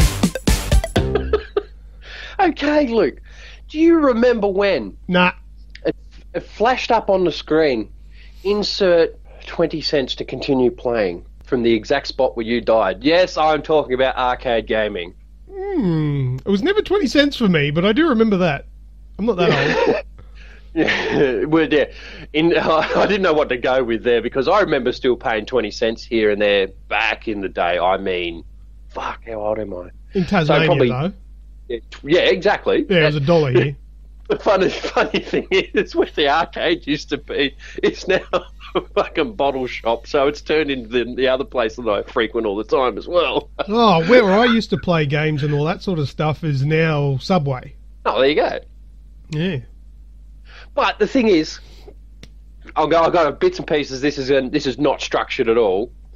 This is Remember When, where you could play only certain video games you could only play in an arcade. I'm talking and the arcade Daytona, games, Street Fighter. Yeah, and the arcade games were better than what you could have on a console. Well, that's exactly right. So I played Daytona USA once on PC. But I played Daytona USA in the arcade that many times. The second track, do the whole track without using the brakes. You know, Marvel vs. Capcom was so fucking epic. But I believed the real hype for the arcade gaming for me was pre-VR. It was the immersion where you could have the gun to play Point Blank, Time Crisis, you know, where you put the foot down for cover on the pedal. Yeah. Remember when it was Left 4 Dead brought out, where you actually got in a cabinet and pulled the curtains across and shot off at zombies and everything like that. Left in the 4 Dead dark, or House of the Dead? House of the Dead, sorry. Yeah, Yep. Left 4 Dead's a PC game. Yeah. House of the Dead. Even when, and this is how far this sort of nostalgia trip for us. I come to your very first time. I come and spent time with you in Sydney for my first EV Expo experience. We went to Panthers. Yep. And we went to a video game arcade. And we played air hockey. And we played 8-ball. And there was the Batmobile game there and everything. It was this... Oh, I loved video game arcades. Yeah. And I think now it's... Even when we went to the local at yours, it's getting very expensive now to go. Yeah. To like a time zone, $2 a game, $4 a game. That's why I said at the start. Remember when you used to pay 20 cents? Well, probably the only thing I really ever paid 20 cents for back then was Pac-Man, Asteroids, and they also had, when it was brand new, a Super Nintendo set up where you could pay 20 cents for 20 minutes. Yeah, So I remember always went doing in. that. Yeah. Always played international cricket. I remember always going in and paying $1 or something for an hour and just playing a cricket, sitting there, because it was conveniently placed near the local pub, and Mum and Dad would take you up and give you a couple of bucks, and a couple of bucks would do you a couple of hours. Where now a couple of bucks would do you 10 minutes. Yeah, this was back in the days where parents could put their kids into a little centre like that, give them a couple of dollars and go and have a beer without fear for their children being abducted. That's exactly right. What the fuck happened to this world? That's exactly right, and that's half the motion of promoting Remember When. Remember when I used to play WWF, my very first wrestling game. That was like a 20 or a 40 cent game. You must have played that game back in the day where you could be Hulk Hogan and Big Boss Man, and there was like 3 moves, and one was a slam, one was a punch, and one was throw him over the ring. No. Nah, oh wow, No, old look, school. I got into that WCW versus NWO on the 64. I played that a lot. Yeah, but we did. no, Yeah, that was never sick. played them in the arcades. In the arcades, I was mainly playing games like Mortal Kombat, Yep, the Street Fighter, yep. and those guns you're talking about, like Point Blank and Time Crisis and all those shooty sort of games. I really enjoyed the shooting games. Lethal Enforcers was a big one of mine. Yeah. Oh, Yeah. did you ever play the RoboCop one? Oh no, sorry, the Terminator one. Yep. Played That was that. when it went from handguns to like you're holding an assault rifle. Yes. And then it moved on to like big buck hunter. Yep. I was bad at those buck hunters though. They were weird. Guitar Hero, DDR, all those made an appearance in an arcade before in the home. No, I never played them. But here's an old one, a real old one. Going back for you. Did you ever play Mad Dog McCree? Yeah. Yeah, it was the real life actors that you were shooting. Yeah. Oh my god, that is old. Hang on, I'm getting a year for that. Yeah, 1990. Yeah, there it is. Yep, I played those. I loved those games. And when I saw that it was available on the Sega Mega CD, I nearly shat my pants. I was like, oh, I can get it at home. I bought Point Blank for home. Oh, yeah. I loved Point Blank. PS1?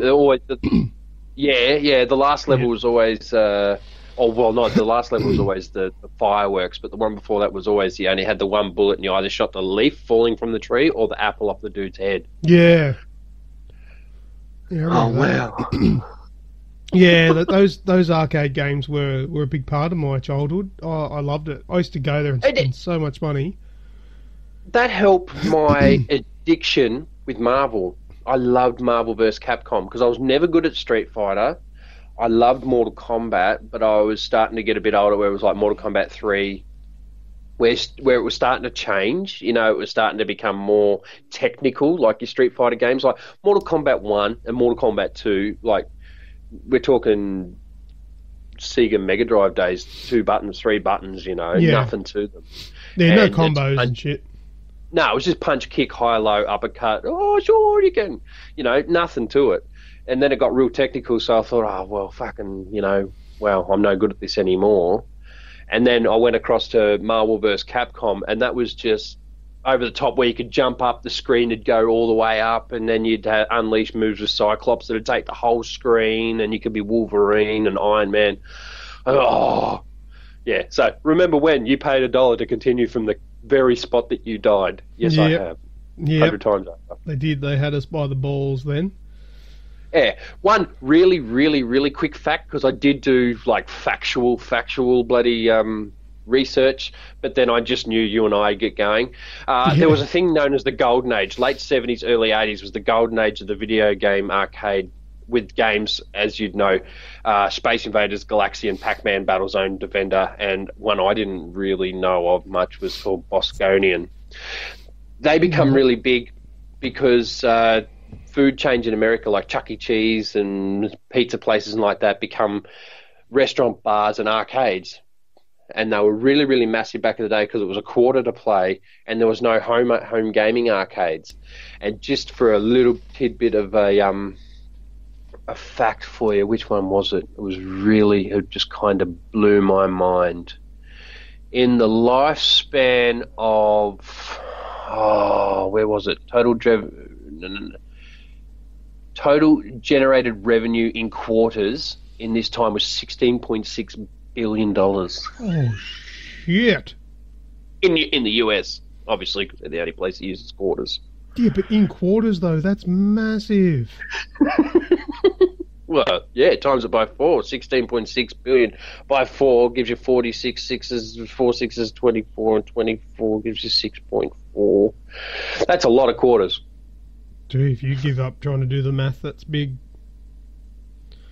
Yeah, man, I was going to say before that it was a massive part of my growing up when somebody handed me in primary school a invitation to their birthday party, and it was at Time Zone. Time Zone. Oh, an hour or 2 hours of unlimited game. So all you needed to do was put your hand up, and one of the workers would come across, use that little key that you're like, fuck, I'd love to own that key. Yeah. Use the key, open the cabinet up, press the little button a few times, give you a few credits, and away you go. And then I loved it too. And then you remember when it started to die out, early noughties. But there was this one place where I lived on the Gold Coast when time zone were kind of phasing out and intensity was coming in and whatnot. Yeah. There was one place called Zone 3. Right. Which was laser tag. Oh, yeah. They had a laser tag arena in the back, and then at the front they had a LAN setup of 12 computers, and then they had probably 20 gaming machines. What we haven't mentioned at all during all this is, well, one of the biggest gaming and earliest arcade games are pinball machines. Oh, yeah. Yeah, I played them every now and then, yeah. Yeah, House of the Dead. Twilight Zone one. I played all the time. Of a Friday night, used to go in, and it became quite expensive. The Zone 3 wasn't, the laser tag wasn't involved, but you could pay $30 or $40, I think, towards the end. It just got too expensive, but you got locked in for 3 hours. Yeah. And one of my most fondest memories of that has been about 15 or 16 and doing 100 laps on Daytona. Oh. You used to be able to go in and pay $20 to the register, and they give you 100 laps on easy. Well, considering it was 20 seconds a lap, you're knocking out 3 laps a minute. So it really didn't take. It was you were sitting there for probably about 20, 25 minutes. Yeah. So $1 a minute. Awesome. Yeah. We could just keep going, but yes. Do you remember putting $1 in and continuing on in a Time Crisis or a Street Fighter? I absolutely do. Yeah, absolutely. Fondly, too, because it was Mum's money. But yes, got a little bit more selective when it was your fucking pocket money, didn't you? Yeah. But yeah, and then, the consoles came out, overpowered them. Everyone had them at home, and then they started dropping off. Shame. Even the Atari started the decline in profit. Yeah. Oh, well. All good. Well done with Remember When? Thanks. I'm getting credit for the next segment too. Yeah. Well done with Remember When. That is a good one, man. I do have very fond memories of that stuff. But let's move on to user-created content. All right, so in user-created content, we've got the major one here from Rusky Big Muskie. Old Rusky Dog. He's brought us a topic of the underappreciated or overlooked gems over the years. Mm-hmm. Now, I've got his list here, and I've made myself a list, but I've predominantly kept my list to the last generation. Okay. Just because fair enough. But this generation hasn't been around long enough. That's what I think as well. But there are some gems or what have you. But yeah, they're still all fairly new. But I'll go through Rusky's list, and then I've got my list as well. Rusky Big Muskie says he's got a list of 5, and he says Dante's Inferno is an underappreciated or overlooked gem. I totally agree with him. I was struggling for things to play on the Xbox 360, so I went and grabbed Dante's Inferno. I didn't know what it was, didn't know what I was in for. I loved it. Best decision you made that week. Absolutely. Did you play it? Yeah, I got a PSP version, man. Oh, okay. I didn't even know it was on there. But, I got Dante's Inferno on PSP. Yeah, I was surprisingly impressed. Actually, if you're on the Aussie Games Express website, if you search for Dante's Inferno, there should be a really, really old write-up from when I played it.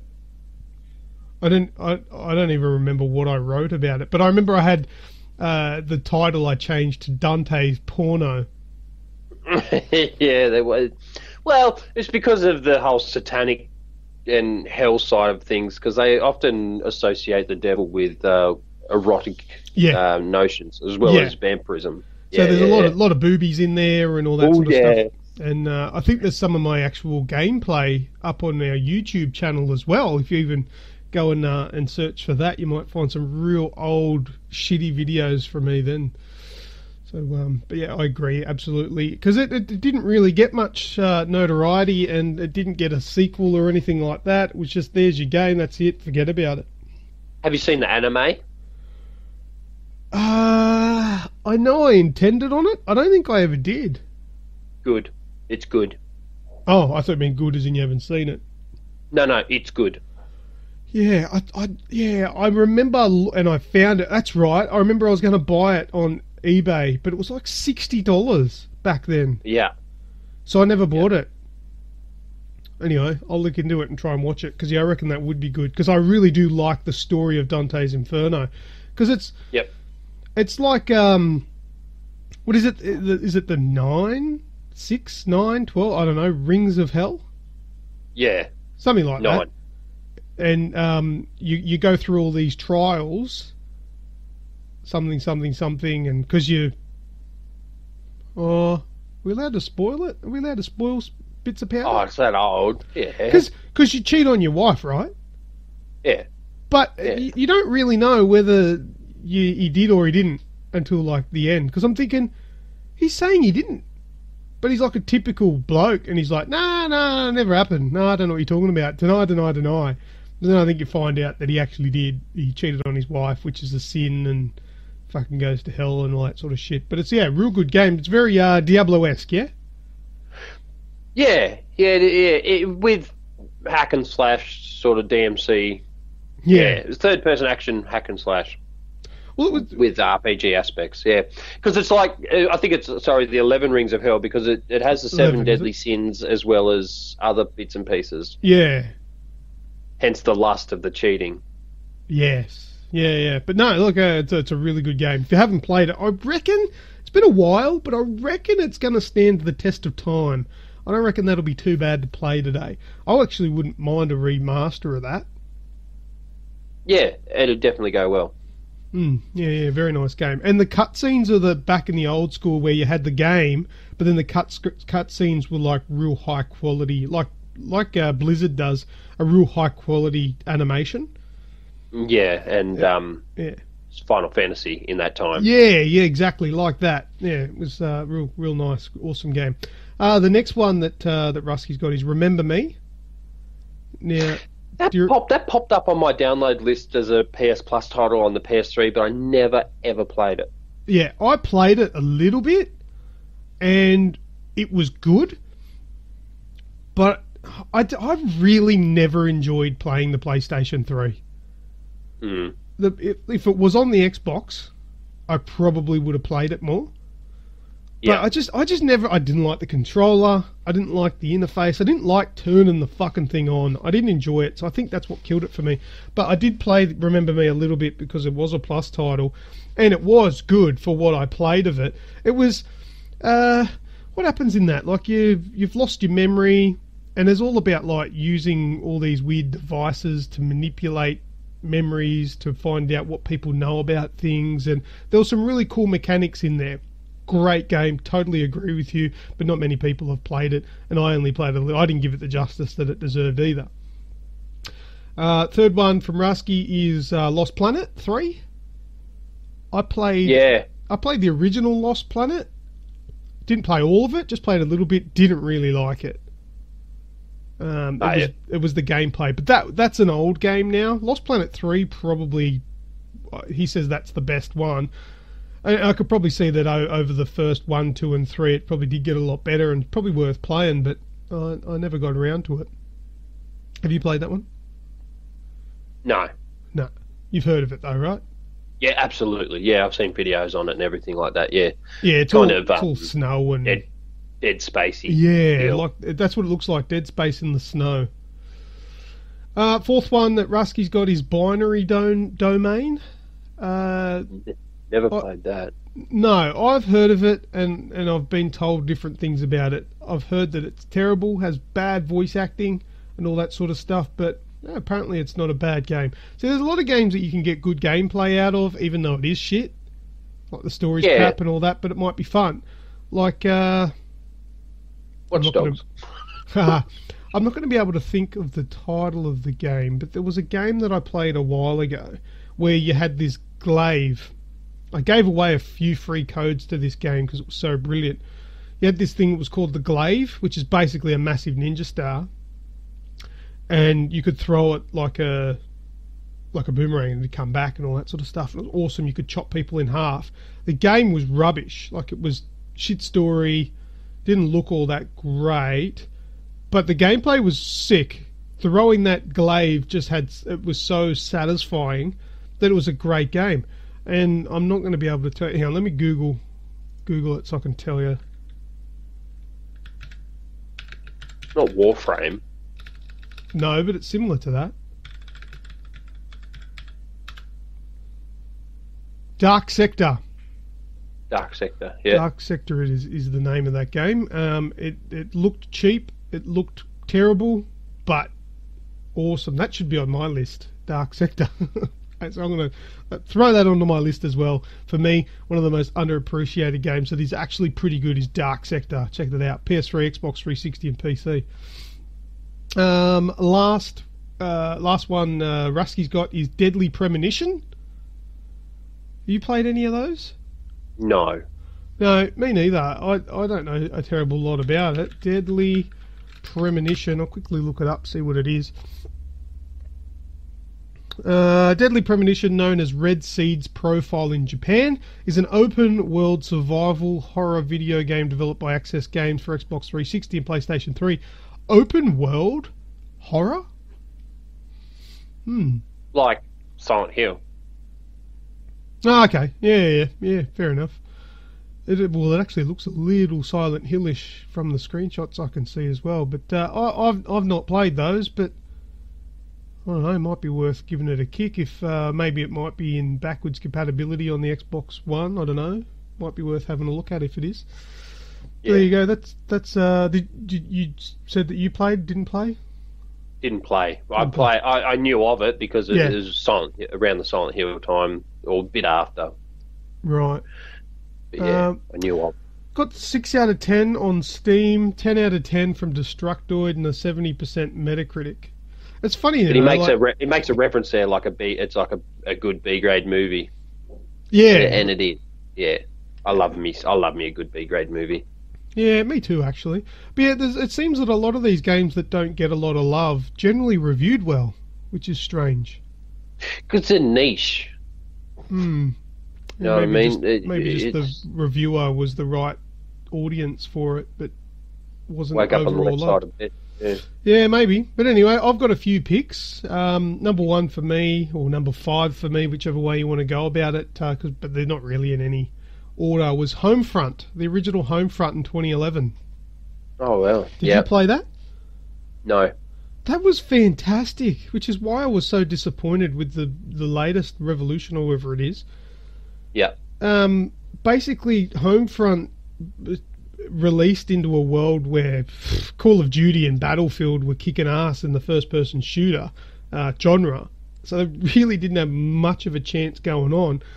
But Homefront was like, it displayed themes of like an over-oppressed American society, which is something that like an American developer or Americans generally don't depict. They might show like a movie or a game where there's an attack on American soil, however, but this game it shows the Americans are fucked. They are under control of the opposing force, because I think they were originally going to be Koreans. Yeah. But I think change it. I think there was a bit of an issue with that there, so they changed them to the opposing force, which made it a little bit more PC. But an amazing game, absolutely fun to play, great graphics for its time, good story, good gameplay, all that sort of stuff. But yeah, I think it just got overshadowed because we had the likes of Call of Duty and Battlefield, which were really the front runners there. So that one wasn't terribly well known and well played, so it didn't do too well, but still reviewed quite well. No, I don't have that up. Let me have a look. Let me see what we've got here. Homefront. We got, don't show me Revolution because that won't do real good. 6 out of 10 on Steam, 7 out of 10 IGN, and 7 out of 10 GameSpot. So that 7 out of 10 is a good score. But didn't really do too well. Did a lot better than its sequel. Next one I've got is Spec Ops: The Line. Oh, that often comes up in underrated games, doesn't it? Yeah. I've never played it. Yeah, you should. You should. Whereas it probably won't appeal to you because the main draw to the game, making it amazing, is its storyline. The gameplay is good. It's very hard. I finished the game on hard, but not the hardest setting.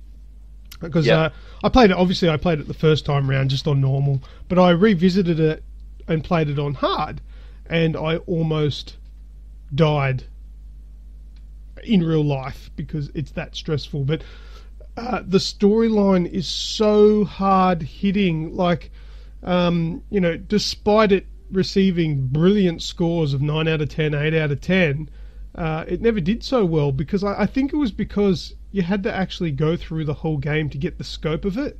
You couldn't just play a short section and realise the brilliance because all you're really seeing there is the gameplay.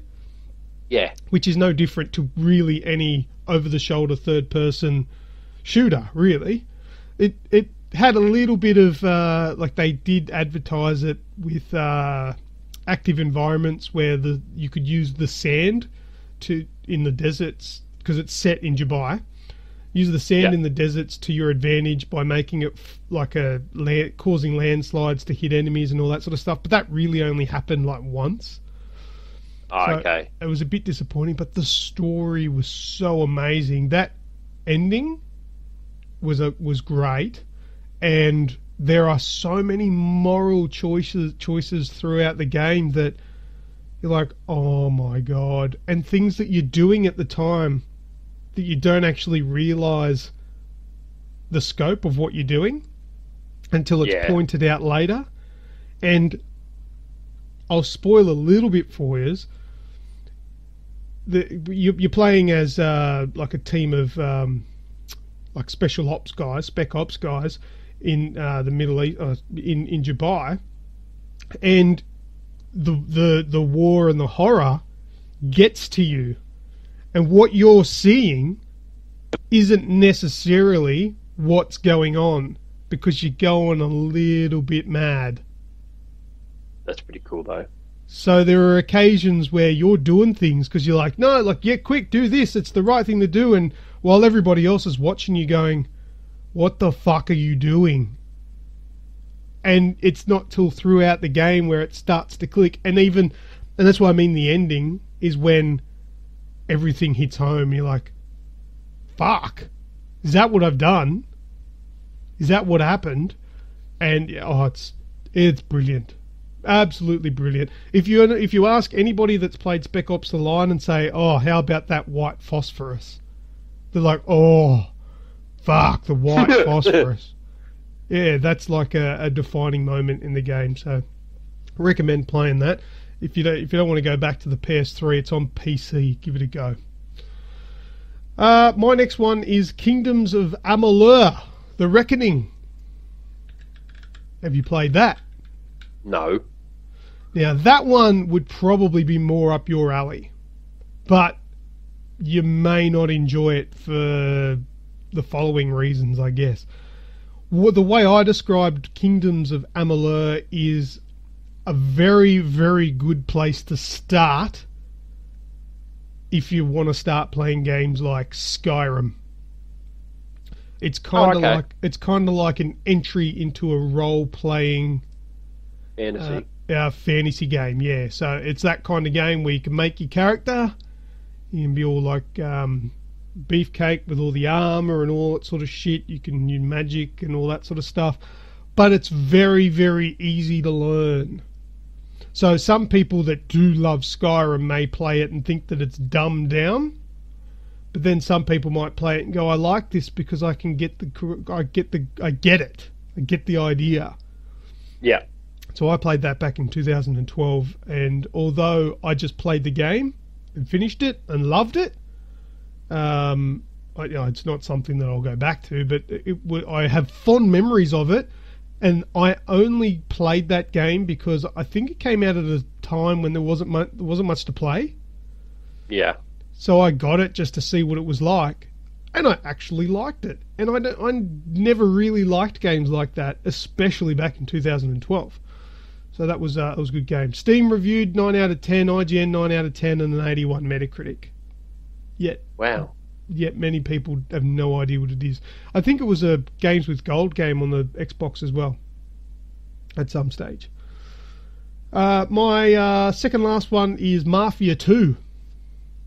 Oh, fuck, how good was that game? Yep, real good. But it's another one that a lot of people that I've spoken to have never really played, which is strange. They got 9 out of 10 Steam, 8.5 out of 10 from GameSpot and a 77 Metacritic. But that had some real great underbelly themes, man. Absolutely. Yeah, I thought it was great. I've not played Mafia 3 yet. I've played the demo. I forgot to mention that in Game Talk. I played through the Mafia 3 demo, which is available now. But yeah, Mafia 2 was great. I got turned onto that from listening to it was the Xbox Achievers or our Xbox World podcast back in the day, Zach Knuckles and King Jiggly. But yeah, and absolutely loved it. Brilliant sort of... It was a good... what's the word I want? Something good to turn to if you weren't a fan of GTA 4. No? Oh, I had a word. Alternative. Yeah. Good alternative. There you go. That is a good word for it. It is a good alternative for Grand Theft Auto, and it was around about that time, GTA 4. So if you weren't crazy about that, people were playing Mafia 2. But it... yeah, not a... That coincides with one of my 5. Oh, very good. My last one was Enslaved Odyssey to the West. I've talked about that enough, so I'll leave it there. What have you got, Red? PS2 games, mate. Ah! PS2 is when I first, back in the day when I had a lot of time to myself, not always because of a good thing. I'd finish work, I'd come home, I'd play my PS2. The game I played a lot of, which is not on the list because there's probably like 8 different installments now. Did you ever play K1 Jockey? No. No, you were a jockey rider and you bred horses and trained horses and you raced horses. So it was kind of as simple as it sounds, but we played lots and lots and lots of it. My list of PS2 games, underrated PS2 games, are PsyOps, the Mindgate Conspiracy. Okay. So third person over the shoulder shooter, and I believe it's where a lot of the mechanics and inspiration for the likes of Force Unleashed come from, because you had telekinesis abilities, so you could pick up boxes and move them, throw them, pick up dead people's weapons and drag them over to you. There was stealth aspect to it as well as the whole Force thing behind it. Yeah. That got an 8.5 on GameSpot and 84% Metacritic. Mm-hmm. And that came out in 2004. The second one on PS2 was by EA, a game called Black. I've heard of it. Never played it. It was the days of Call of Duty, when Call of Duty started to blow up in 2005. It came out. Mm-hmm. But it was real world, like it was Middle East. You weren't fighting pretend people like how they changed in Homefront, like you're talking about. Yeah. This was actually Middle Eastern warfare. It was the realest M16 gun you'd seen in a game before. It was just punchy and impactful and just real, if you know what I mean. It felt really real for a PS2 game. And it was actually a really, really good first-person shooter. Yeah, that was back in the days where I rarely played first-person shooters. I didn't really play any first-person shooters with the exception of Doom before Call of Duty 4. Yeah, see, those were the days where first-person shooters was all I played. Mm. So it was like Medal of Honor. Yeah, Medal of Honor. What was that? Red Faction. Shit like that. That's all I played. Number 3, one you may have heard of, Tenchu. Oh, Stealth Assassin. Yeah. Yes, played it a lot. Yeah. Yes. Yeah. I played shitloads of that on PS2. Yeah, they got 8.3 and the 79% Metacritic. Came out in 2003. Mm-hmm. Yeah. So that was a stealth ninja game. Yeah. With, if I can quote you, Red. Yeah, that was wicked. Wicked. I love Tenchu. Yeah, it was sick. The Warrior, number 4, The Warriors, based on the movie. Mm. Brought out in 2005 by Rockstar. Yeah, yeah. It was the first game, other than Ape Escape, that I ever used analog sticks for, and I remember using the analog sticks distinctively because basically what it was gang, like in the movies. It was gangs. You fought people and you had objectives and you had to raise money and steal stuff. And the way you got money is you could steal cassette tape decks out of cars. Yeah, yeah. And what you had to do is you had to swivel the analog sticks to undo the screws. Oh, okay. Yeah. Yeah, and it was couch co-opable. You could pick your mate up if you went down. You could use weapons. You went against all the factions that featured in the movie. It was just a really cool open world brawler. Like you'd go down different streets and stuff, and you'd run into the different factions that ran that neighborhood, if you know what I mean. Yeah. So, Cool. actually, very, very cool. Came out in 2005. And last but not least, you said Mafia 2. Yep. For your alternative to GTA. Mm-hmm. I loved Mafia 2, but I loved The Godfather. Oh yeah, never played that. Oh, so good.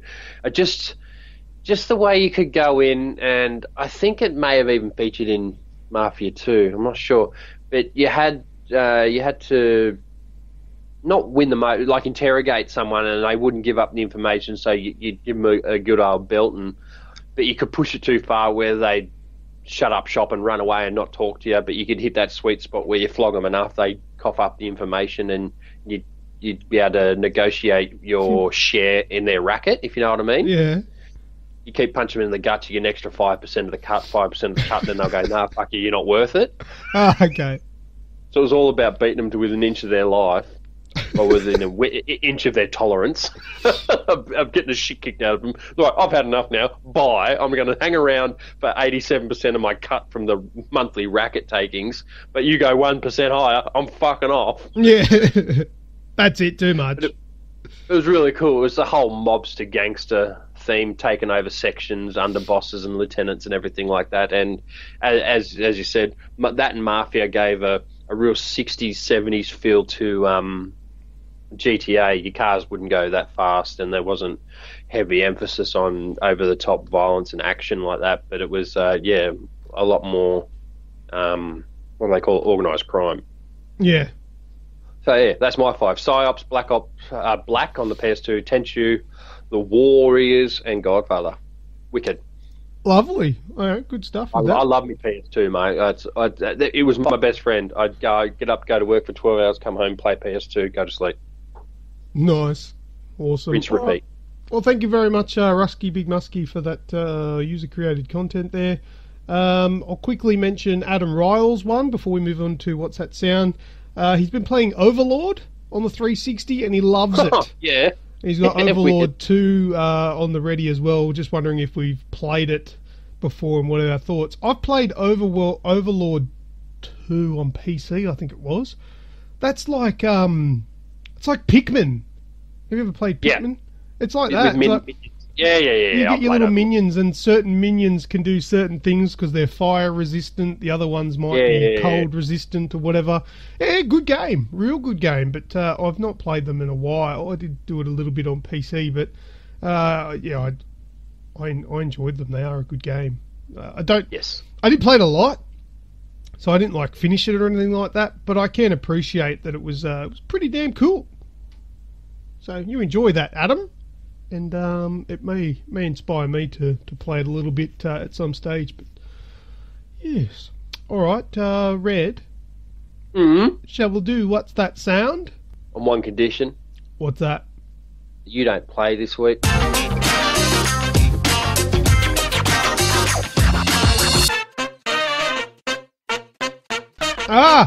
I've got news for you, Red. Now, look, at the start of the show, I said to Red, we don't have a What's That Sound from Repremier. He's forgotten us. He doesn't love us anymore. So I've went and got a What's That Sound myself, which is a bit of a shame because I obviously know the answer and blah, blah, blah. However, He's come through. About 13 seconds ago, he sent one through. Oh, wow. So, if you give me a second, I'll download it. I've got to find which one it is, because he keeps sending me, through Dropbox, every single file for every week, so I've got to find which one's the new one. He doesn't just update the file like you do. No. Right. No. So, which one is it? Is it Whoops? It must be Whoops. Yeah, there it is. Whoops, nearly forgot. Yeah, I guess that's what he's saying there. All right, we'll just cover off last week's one. I said it was Armour 3. Red, you said it was Sniper Ghost Warrior 2. Do you know what it is yet? No. Okay, well, let's have a listen to it.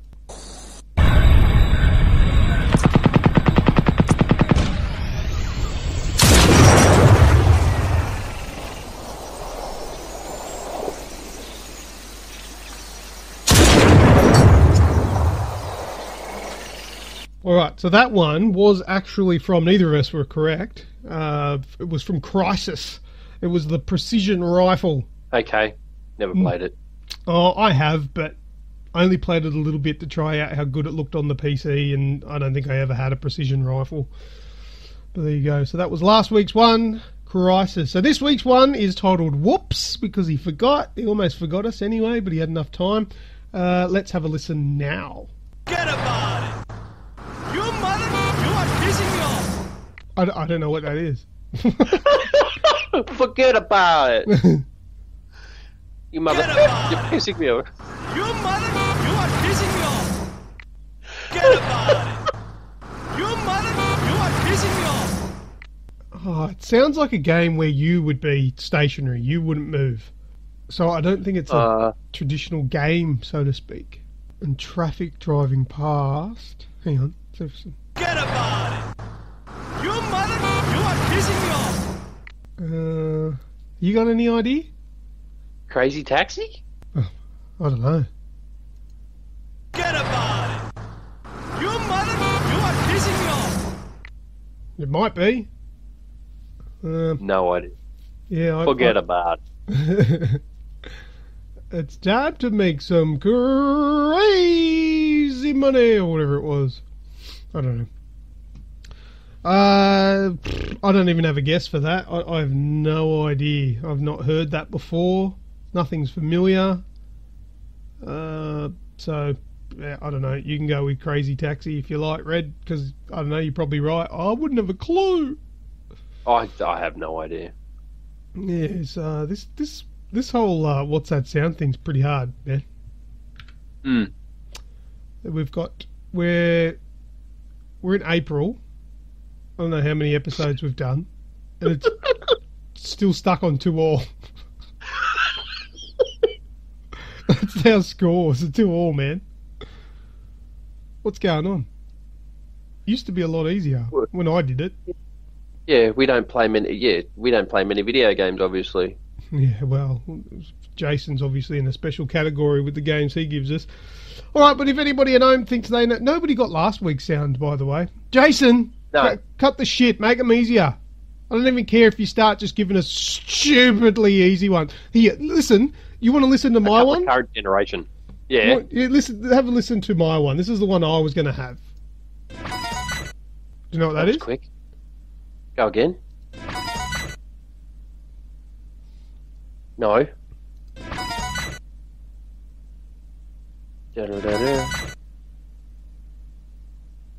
Sounds like you're going through a waypoint or a checkpoint or collecting something. Yeah.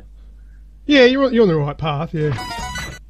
All right, I'll tell you what that is next week. So you got 2 What's That Sounds, but there was only the one that we were going to fight on. But yeah, if anyone's going to get it, it's you, because I've not given an answer because I've got no bloody clue. But anyway, yeah. if you know what either of those What's That Sounds are for this week, then send us a message to our Facebook page. If you're correct on either of them, we'll send you a free game. And Jason, give us a fucking easier one next week. Oh, I'm sick of being a failure. I'm crying. Anyway, Red shout.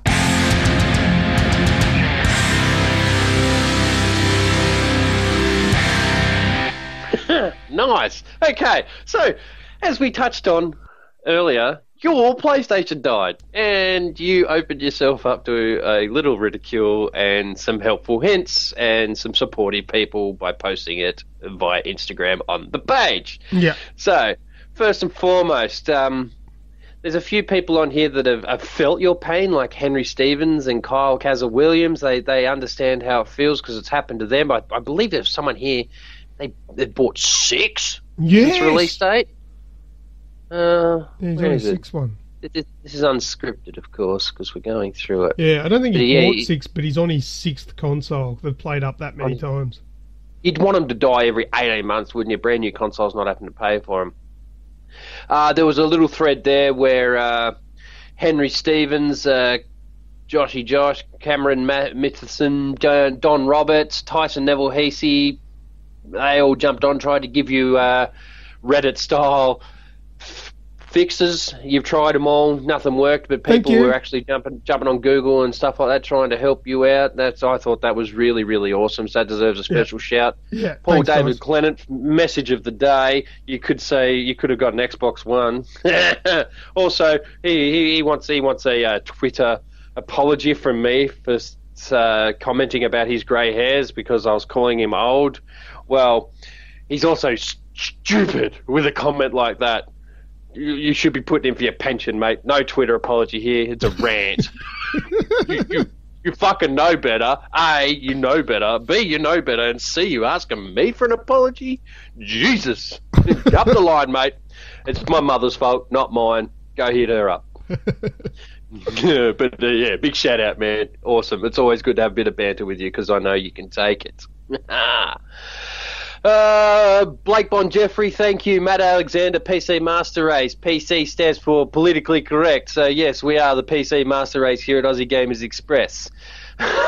Steve Hodgson, Smith Ben. I know that's Ben Smith. That's a friend of mine. He just got an Xbox. He's feeling lucky. He sent me a message going, "Oh, it's my birthday. I got an Xbox One. What games do I get?" And I went, "Fallout." He goes, "No life." Yes, that's correct. Eric K, Brent Bryan, build a PC and then join the Master Race. Too late, been there, done that. You got Nintendos, you got PlayStations, you got Xboxes, you got PCs. So it's, all these funny comments. I sat back and I went, oh shit, here we go. Luke will be going, these fucking people, they should fucking know by now, but they don't. And they feel like having their 5 cents worth, and their 5 cents worth has warranted them a shout and a rant. You're wrong. Christian Craig says, mine sounds like a jet taking off. Man, mine doesn't. It works a little bit hard every now and again, and it's not a day one console. I got a day one console, replaced it after about 3 months, as we were talking about earlier.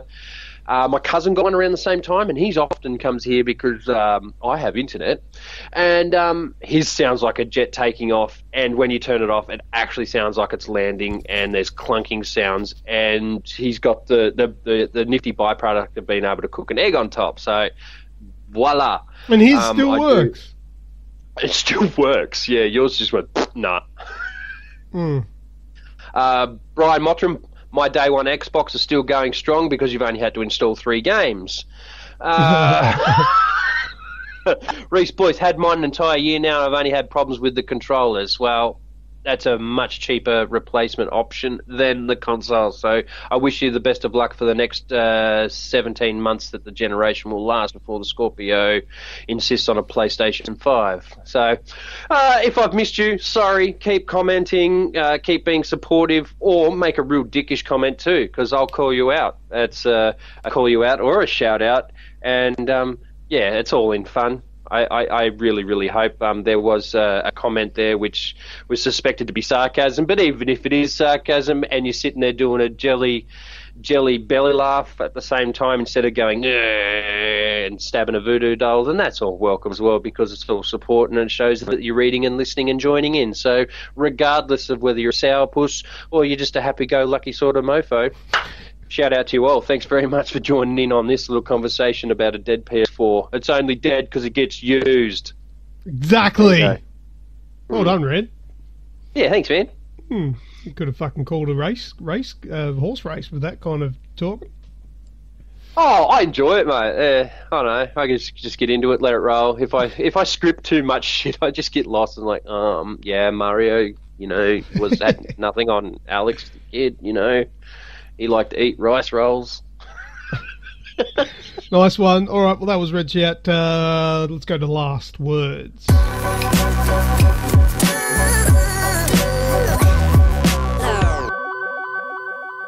Yeah. Any last words? Yeah, I pledge I'll play more than 3 hours of PlayStation and have a better fucking game talk for you next week. All right, I'll hold you to that, you son of a bitch. AFL's out in 3 weeks. Get excited. I can't wait. Oh, well, I'm going to try and play Wildlands, Andromeda, and maybe some Rocket League tonight. Rocket League, I was about to say, yeah. I'm going to try and finish Wildlands and Andromeda tonight. Yeah, I'm just going to finish them all. Piss it in. And I'll let you know next week how I go with my phone call to PlayStation. So, yeah, that's always nifty. That's always nifty. Gives us a heads up what we can be looking at if we ever need to get our consoles. Yeah, I'm not expecting anything. It's not in warranty. So if they tell me to nick off, I kind of understand that. Oh, they might, but they might be able to point you in the right direction. They might give Even you a that, quote on what it costs to fix it. Yeah, anything like that. shit I like would that's appreciate handy. anything like that. Absolutely. So that'll be cool. Anyway, we'll see how that goes. Yep. That's all I've got, Red. So you done? Yeah, man. I'm still catching my breath after the shout. Fair enough. Anyway, it's been a long show, over 2 hours. Love it. All good. Plenty of content for Enjoy. you. And we'll talk to you again next week. Thank you very much. Hope you all had a lovely, safe Easter. And let's keep trudging on for the rest of the year. Thanks for listening, everyone. I am Lucas. And I'm Red. Catch ya. That's it. We are finished for another week. We are packing up our bat and ball and we're going home. If you're keen for more content before the next show, then head over to the Aussie Gamers Express Facebook page and give us a like, and check out our website at www.aussiegamersexpress.com. We are also on Twitter, YouTube, Instagram, and every other social network that you can think of, except that weird one that no one uses. You know the one. This podcast is also available on iTunes, Stitcher, and TuneIn Radio. See you all next time on the Aussie Gamers Express Video Game Podcast.